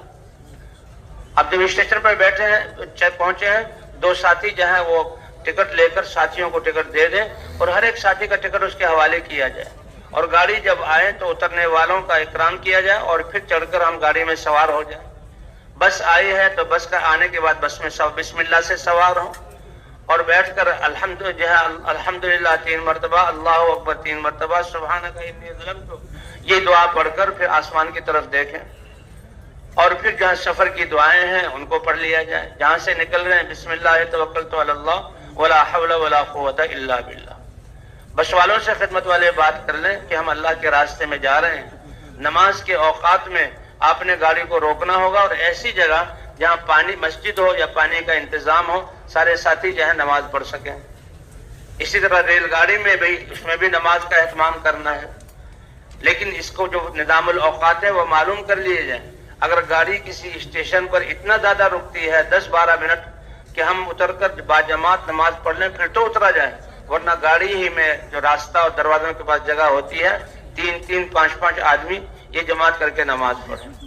اور بھئی ہم بھی اپنے وقت کی حفاظت کریں. اگر باوضو رہیں تو بہت ہی اچھی بات ہے. یہ وضو مومن کا ہتھیار ہے کہ جب وضو ٹوٹا وضو کر لیا تو پھر تو بہت ہی کم وقت لگے گا. بس والوں نے بس روک دی کہ بھئی تھوڑا وقت ہے، تو اس لیے پہلے ہم نماز کا اہتمام. ایک صحابی حضور صلی اللہ علیہ وسلم کی خدمت میں، یا رسول اللہ بھوک اور فقر و فاقہ ہے. حضور صلی اللہ علیہ وسلم نے ایک جملہ فرمایا، اے صحابی باوضو رہا کرو. تو انہوں نے باوضو رہنے کا اہتمام شروع کر دیا. تھوڑے دنوں بعد حضور کا اس کے سامنے پیش حضور نے پوچھا کیا حال؟ یا رسول اللہ اللہ نے فقر کو دور کر دیا. اب جاتے ہوئے بسوں میں بیٹھے ہیں یا ریل گاڑی میں بیٹھے ہیں تو عام مجمع کے ساتھ ہم بیٹھے تاکہ ہمیں انہیں دعوت دینے کا موقع ملے. اگر اپنے ہی ساتھی ہیں، جماعت والے ساتھی ہیں، پھر بھی ہمارے راستے کے اعمال، دعاؤں کا اہتمام، ذکر کا اہتمام اور ایک دوسرے کو دعوت دینا. عمومی لوگوں کے ساتھ بیٹھنا تو ان کو دعوت دی جائے. یہ دعوت اتنا بڑا عمل ہے کہ اللہ خود داعی ہے سب سے پہلے کہ آؤ جنت کی طرف، دوڑو اللہ کی طرف، انیبوا الی اللہ، اللہ کی طرف گڑ گڑاؤ. اللہ دعوت دیتے ہیں. سارے انبیاء کو دعوت دے کر بھیجا گیا. دعوت ہی سے انسانوں کی زندگیاں بنی. حضرت محمد صلی اللہ علیہ وسلم کی ختم نبوت کی وجہ سے ہر کلمہ گو مرد اور عورت کو اس دعوت والی ذمہ داری ملی. تو اللہ فرماتے ہیں دعوت دیجئے حکمت کے ساتھ کہ جس کو دعوت دے رہے ہیں اس کے مزاج کو، اس کے دینی سطح کو پہچان کر کیسے بات کرنی ہے، کیسے نرمی سے بات کرنی ہے. جب ہم انفرادی دعوت زیادہ دیں گے تو اللہ تعالیٰ ہمیں حکمت کا ملکہ بھی عطا فرما دے گی. ادعو الی سبیل ربک بالحکمت والموعظۃ الحسنہ. ایسے اچھے انداز سے اللہ کے حق، اس لیے فضائل ہم ساتھ بیان کرتے ہیں. فضائل کے انداز میں اللہ نے بھی اپنے احکام کو قرآن پاک میں اور حضور صلی اللہ علیہ وسلم نے احادیث میں اپنی سنتوں اور اللہ کے اوامر کو فضائل کے ساتھ جوڑا ہے. جیسے یہی حدیث کہ جو آدمی جہاں وضو کر کے نماز پڑھ لے گا تو جنت اس کے لیے واجب ہو جائے گی. جو شخص وضو کے بعد یہ دعا پڑھ لے گا 8 دروازے اس کے لیے کھل جائیں گے. یہ فضائل ہیں. اس لیے جو ہے یہ اس کا استحضار ہو. تو بھائی ہم دعوت دیجیے حکمت کے ساتھ اور اچھے انداز کی نصیحت فضائل کے ساتھ. اب حکمت میں سے یہ ہے کہ جب پہلی دفعہ نام پوچھ لیا اور چند سوالات کر لیے اسی سے اندازہ ہو جائے گا. اور یہ بھی معلوم کر لیا کہ آپ نے کہاں اترنا ہے تاکہ کتنا وقت ہے. اللہ نے یہ دعوت دنیا کا سب سے بڑا جہاں یہ کام اور سب سے بڑی محنت ہے، اس سے بڑی محنت نہیں. اور آسان بھی اتنا کیا کہ اعلان کرنے والا چند سیکنڈ اور 1-1.5 منٹ میں اپنی بات کو لوگ مجمع کے سامنے رکھ دیتا ہے. متکلم چند منٹوں میں بات کر کے اس کو تیار کر کے مسجد کی طرف بھیج دیتا ہے. اور ہمارے بیان کرنے والے 15-20 منٹ سے لے کر گھنٹوں تک بیان کرتے ہیں. اللہ نے اتنا آسان کیا. اس لیے جتنا وقت ہو ان کو سمجھایا جائے کہ دیکھو کامیابی کی دینے والے اللہ ہیں اور اللہ کے ہاں سے کامیابی لینے کا دستور اللہ کا مبارک دین ہے. دین زندگیوں میں آئے گا تو اللہ اس دنیا کے حالات بھی ٹھیک کر دیں گے، آخرت میں بھی کامیابی دیں گے. اور دین کے آنے کا ذریعہ حضرات انبیاء کرام کی محنت ہے. اور حضرت محمد صلی اللہ علیہ وسلم کی ختم نبوت کی وجہ سے یہ اتنا اونچا کام اللہ نے اس امت کے ہر فرد کو دیا ہے. اس کو فضائل سنائے جائیں، نبیوں کے واقعات سنائے جائیں، اللہ کی مددیں اس کے حضور سنائے جائیں اور اللہ کے راستے پر نکلنے کے لیے تیار کیا جائے. اگر وہ کہے کہ میں تو تیار ہوں، میں ابھی آپ کے ساتھ جانے کے لیے تیار ہوں، مجھے لے چلیں، بتایا جائے کہ نہیں، اس کی ایک ترتیب ہے. آپ اپنی مسجد میں ساتھیوں کے ساتھ جڑیں، وہاں روزانہ کے اعمال میں شریک ہوں، ان کے ساتھ سیر روزے کے لیے نکلیں اور اپنے علاقے سے جماعت بنا کر جہاں پھر رائیونڈ آئے. اور وہ راستے میں دعوت دیتے ہوئے جی ہاں تو ہم نے احتیاطات بھی کرنی ہے. ہمیں تو اپنا جذبہ ہو کہ سب کچھ ہم لگائیں ان کے لیے، ان کو کھلائیں بھی پلائیں بھی، لیکن ان کے پاس جو کچھ ہے اس سے فائدہ اٹھانے کی نہ نیت ہو، نہ دل میں لالچ ہو اور نہ امرن فائدہ اٹھائے. اگر وہ کھانے کی چیز بھی پیش کریں تو پھر حکمت کے ساتھ ایسے معذرت کر دیں کہ ان کو گرا نہ ہو. اور ان کے اترنے سے پہلے وہ ان کی بات سمجھ میں آ جائے کہ بھائی نے مجھے کتنی بڑی ذمہ داری کے لیے جو ہے آمادہ کیا ہے اور اللہ کے راستے میں جو نکلنے کا ارادہ کر لیں۔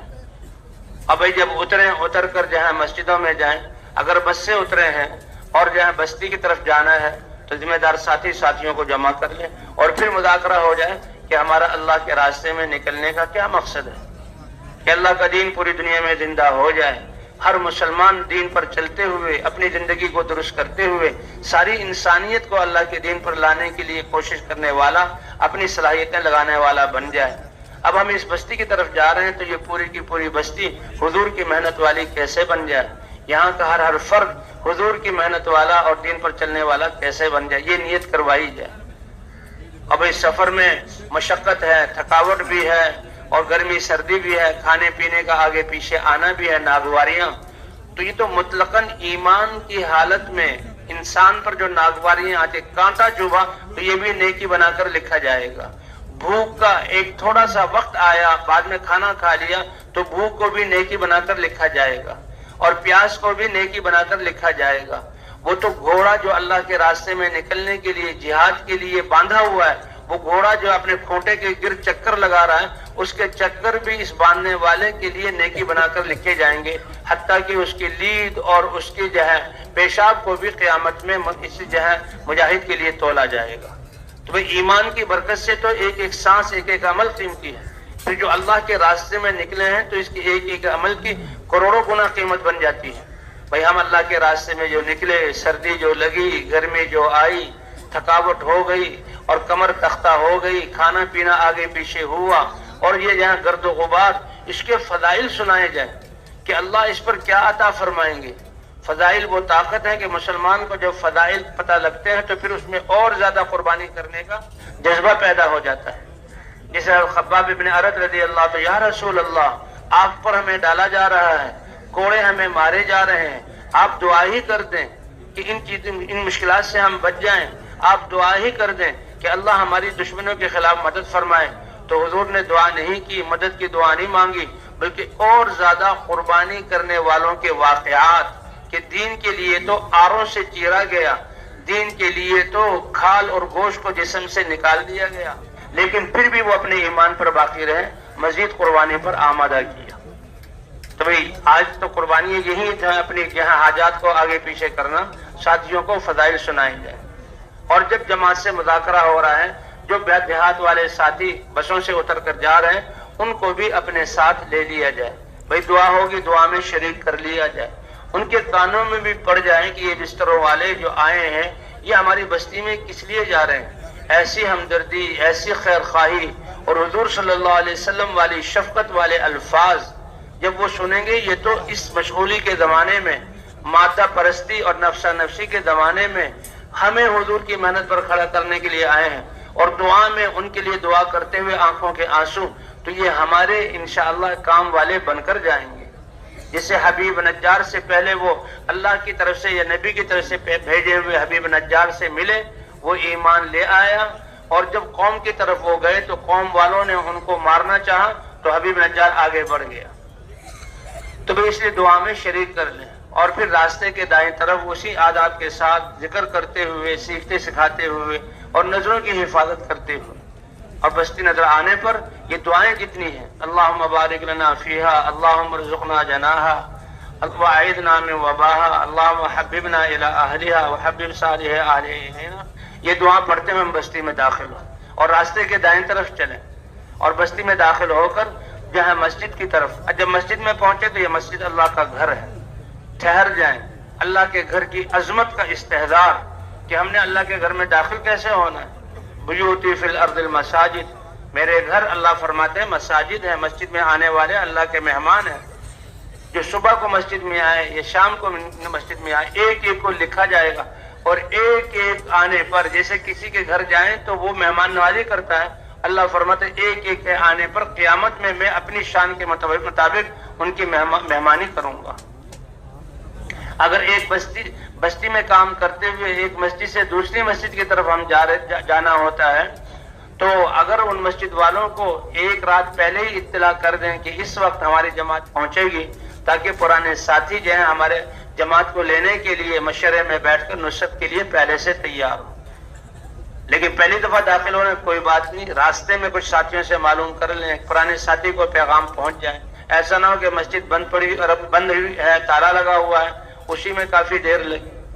ابھی اب رکے مسجد کے سامنے تو یہ اللہ کا گھر ہے، اور مسجد میں ہمارا تو ہر عمل کا جو ہے آداب ہیں، سلیقے ہیں، وہ آپس میں سیکھنا سکھانا.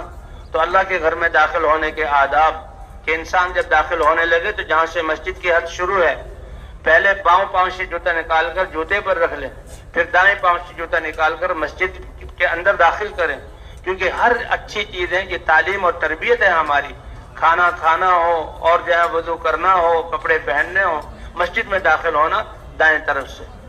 جی ہاں، بسم اللہ والصلاۃ والسلام علی رسول اللہ. اللہم انی اسألک اللہم افتح لی ابواب رحمتک، یہ دعا پڑھ کے داخل ہو. اب مسجد میں داخل ہوتے ہی ہمارے ساتھ سامان ہے، اگر وہاں کوئی حجرہ اور کمرہ جماعت والوں کے لیے ہے تو سامان وہاں رکھا جائے، اور اگر حجرہ امام کا یا کسی خاص کا ہے، ہمارے لیے نہیں، تو پھر مسجد میں. لیکن مسجد میں داخل جیسے داؤں پاؤں سے داخل ہو تو بدبودار چیز، یہ مٹی کا تیل ہے یا جو ہے گیس کا چولہا ہے، ان چیزوں کو لے کر مسجد میں، اور لہسن اور پیاز کچے، ان کو لے کر داخل نہیں ہونا. فرماتے مساجد یہ اللہ کا گھر ہے، یہ تو ان کو تو خوشبودار رکھنے کا حکم ہے، اور فرشتے اس میں ہوتے ہیں، اور فرشتے سے نور کے بنے ہوئے ہیں. جب ایک انسان کو ایک بدبو سے تکلیف ہوتی ہے تو وہ فرشتوں کو کتنی تکلیف ہوگی. مسجد میں بسترے بالکل مرتب کر کے کونے میں اس طرح کے صف کا جو ہے وہ حصہ جو ہے ہم جو ہے اس کو مشغول نہ کریں، اس طرح داخل ہو جائیں. اور سب سے پہلے مسجد کی صفائی کے دورے صفائی کر دیں، ٹینکی میں پانی بھرنا ہے بھر دیں، وضو کی جگہ کو صاف کر دیں، اور پہلے وضو کر کے سارے ساتھی 2 رکعت نفل پڑھیں اور اللہ سے مانگیں. کیونکہ دعوت اور دعا، جیسے دعوت انسانوں کو اللہ کی طرف بلانا، دعا اللہ سے رحمت مانگنا. تو اے اللہ ہمارے دل بھی اپنے دین کی طرف مائل فرما، اور اے اللہ جن لوگوں میں ہم محنت کرنے آئے ہیں، اے اللہ ان کے دلوں کو بھی دین کی طرف مائل فرما، اور ہمارے یہاں آنے کو ان کے اللہ کے اپنے راستے میں نکلنے کا ذریعہ بنا دے. تو اللہ سے خوب مانگے، اور خوب مانگ کر پھر جو ہے ہم سب مشورے کے لیے بیٹھ جائیں. بستی والوں کو اطلاع ہے، پرانے ساتھی وہ تو پہلے سے آ جائیں گے، یا ہم نے اطلاع بھیج دی آ جائیں گے، تو پھر وہاں بستی والوں کو ساتھ لے کر ہم مشورہ کریں. جہاں اللہ نے یہ ایک عالمی کام دیا ہے، نبیوں والا کام دیا ہے، جس محنت سے انسانوں کے دلوں کا رخ اللہ کی طرف ہوتا ہے، اور یہ انسان اللہ کے دین اور محنت کے ذریعے اللہ کی مدد ساتھ لینے والا بنتا ہے. اتنا بڑا کام دیا تو اس کام کو کرنے کے لیے اللہ نے مشورہ بھی دیا، کہ مشورہ بہت اللہ کا امر ہے، حضور صلی اللہ علیہ وسلم کی سنت ہے. اور مشورے کا مقصد کیا ہے کہ ہم سب کمزور ہیں، سارے ساتھیوں سے رائے لی جائے، ایک چیز کے پہلو سارے ظاہر ہو جائیں، اور ان پہلوؤں کے ظاہر ہونے کے بعد پھر ذمہ دار ساتھی جو ہے وہ فیصلہ کریں. اللہ کے رسول تو آپ پر تو وحی اتر رہی ہے، اور آپ کی تربیت تو وحی کے ذریعے کی جا رہی ہے، اور آپ صحابہ میں سب سے زیادہ جاننے والے، صحابہ کو سکھانے والے ہیں. لیکن امت کو مشورے پر ڈالنے کے لیے اللہ نے فرمایا وَشَاوِرْهُمْ فِي الْأَمْرِ، آپ ان سے مشورہ کیجئے. ہاں، آپ ان سے مشورہ کیجئے، ان کی رائے لیجئے، کہ مشورے سے دل جڑیں گے، اور مشورے سے ساتھیوں کا حوصلہ بڑھے گا، اور مشورے کے ذریعے سے ساتھیوں کو اپنی صلاحیتیں دین کے لیے لگانے کا جذبہ پیدا ہوگا، لگانے کا جذبہ، اور ساتھیوں کی تربیت ہوگی مشورے کے ذریعے. اس لیے مشورہ بہت اہم ہے. سارے ساتھی اگر اس وقت کم ہے تو کچھ اعمال کا مشورہ کر لیا جائے، اور تفصیلی مشورہ جب پرانے ساتھی آئیں.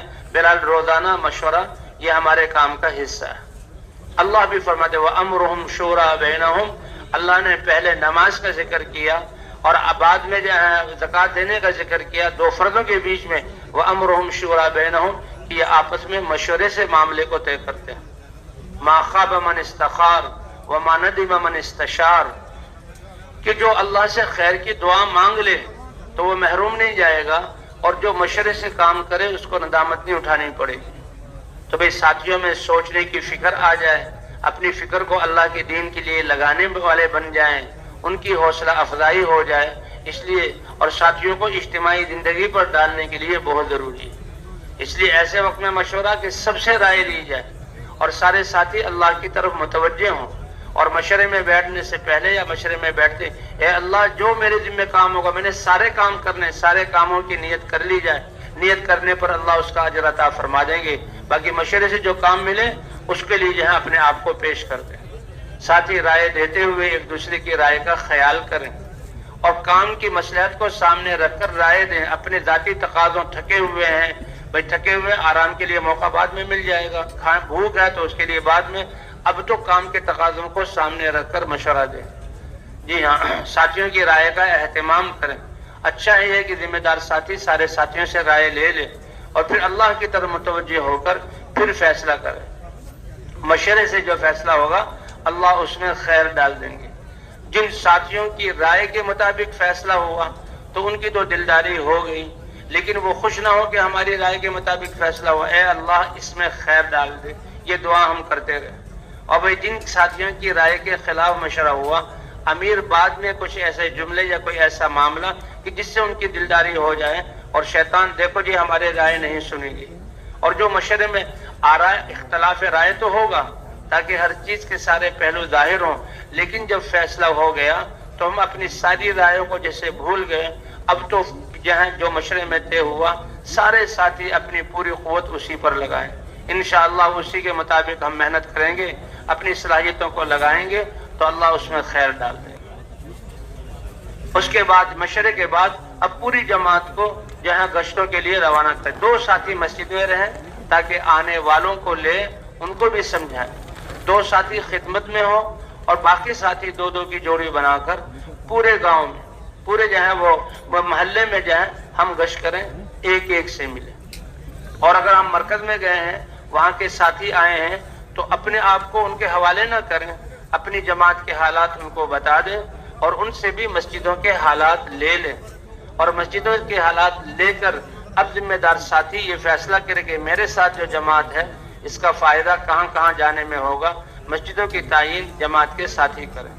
اور فرمائیں کہ پہلے جو غریب، فقراء، مساکین اور بستیوں کے آس پاس کے جہاں شہر کے آس پاس کے جو محلے ہیں غریبوں کے، وہاں سے محنت شروع کی جائے، اور محنت شروع کرتے کرتے بیچ میں بھی آ جائے، اور وہ مقام والے ساتھی کہیں گے کہ جی آپ بس ہم آپ کو 5-6 مسجدیں دے دیتے ہیں، 2 دن فلاں مسجد میں، 2 دن فلاں مسجد میں، ان سے کہ نہیں، ہمارے ذمہ تو ایک محنت ہے اور ایک کام ہے کہ وہاں پہنچ کر 100% لوگوں سے ملاقات ہو، دعوت ان تک پہنچ جائے، ہم اپنے آپ کو تھکا دیں، اور دوسرے نقد چلے 3 چلے کی جماعتیں وہاں سے تیار ہو جائیں، ہم خود ہدایات بیان کر کے ان کو روانہ کریں، اور ان کو روانہ کرنے کے بعد وہاں جو جماعت ہے وہ مضبوط ہو جائے۔ اگر جماعت نہیں ہے تو مستقل ایک جماعت کام کرنے والی بن جائے، اور ہمارے سارے ساتھی بھی سارے اعمال سے گزر جائیں۔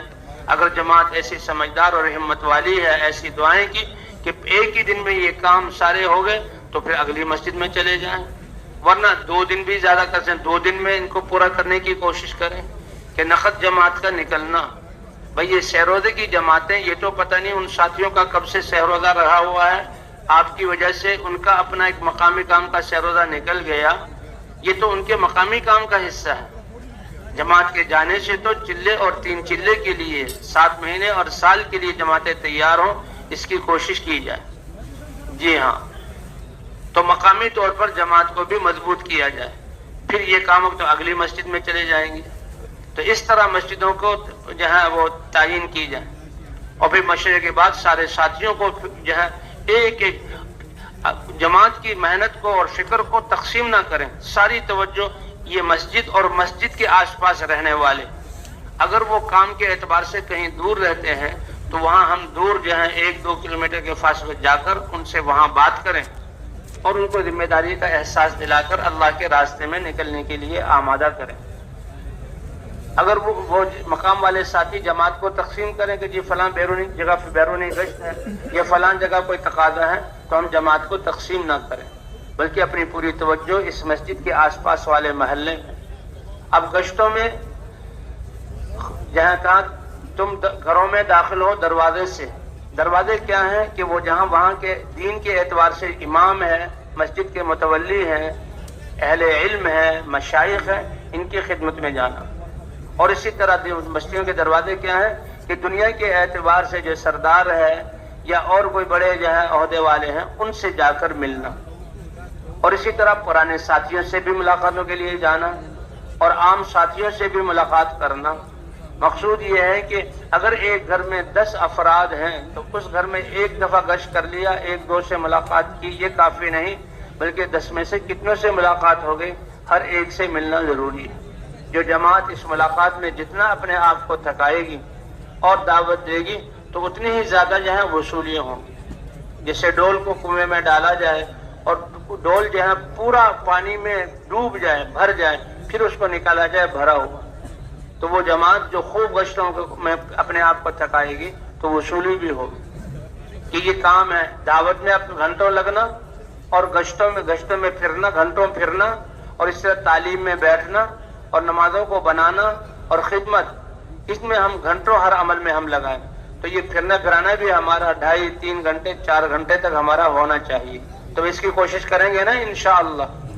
جو پرانے ساتھی کام کرنے والے ہیں وہ تو جلدی آ جائیں گے، یہ سب پرانوں کا مجمع ہے اور اللہ کا فضل ہے، اللہ اس کام کو پھیلا رہے ہیں، اور ہماری محنت نہیں، اللہ اپنے فضل سے لوگوں کے رخوں کو اس طرف کر رہے ہیں، سبھی لوگ ہماری طرف آ رہے ہیں۔ اس لیے جتنے بھی پرانے ساتھی ہیں وہ اپنی مسجد کے اعمال کو ایسے کریں کہ ہماری مسجدیں بیرون کے مہمان آئیں، جماعتیں آئیں تو سارے ساتھی مقامی کام کرنے والے ہوں۔ بھئی اللہ تعالیٰ جنہیں نعمت دی ہے اپنے فضل سے دی ہے، اور اللہ غیرت والے بھی ہیں۔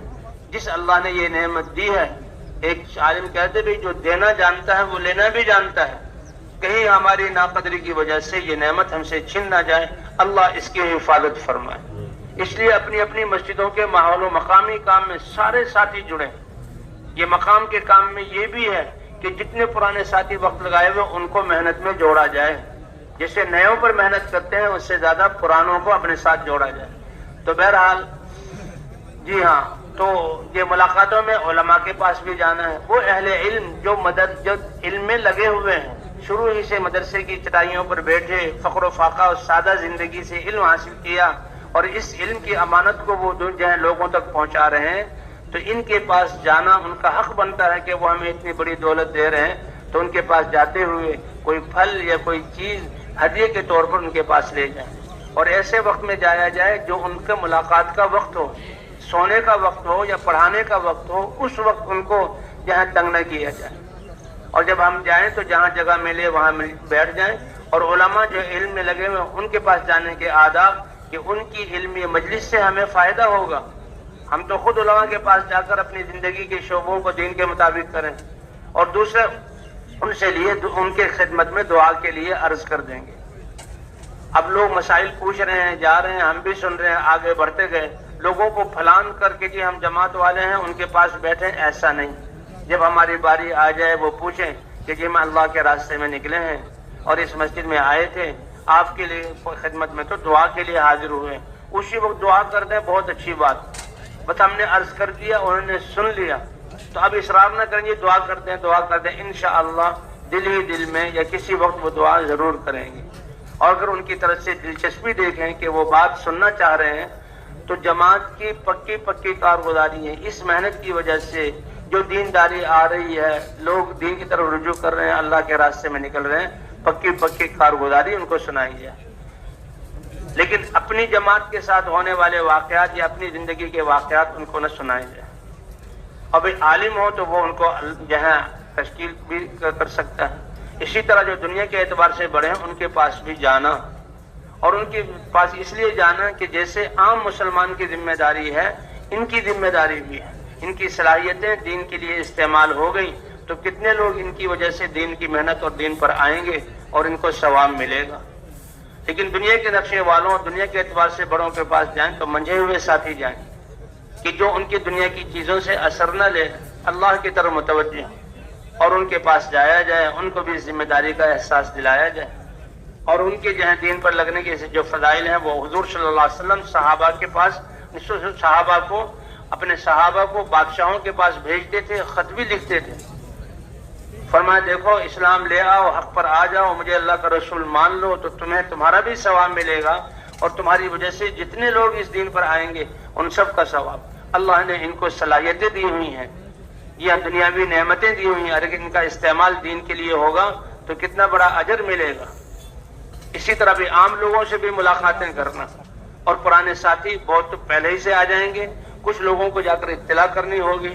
کچھ پرانے ساتھی ایسے ہیں کہ جو بہت پرانے لگے ہوئے، وقت لگائے ہوئے، لیکن آج کل کچھ آدار کی وجہ سے زیادہ متحرک نہیں، ان کا دل میں جو ہے عزت ہو، احترام ہو اور احسان مندی ہو کہ ان لوگوں کے نکلنے کی وجہ سے ہم لوگ نکلیں، اور ایسے لوگوں سے ملتے ہوئے کچھ کارگزاریاں سنا دی جائے، اور جب جماعت تیار ہو تو ان کے ہاتھوں سے روانہ کر دیا جائے۔ انشاءاللہ کارگزاریوں کے سنانے سے اور جماعت کو روانہ کریں گے مسجد میں بلانے سے، انشاءاللہ پھر ان کے جذبات تازہ ہو جائیں گے۔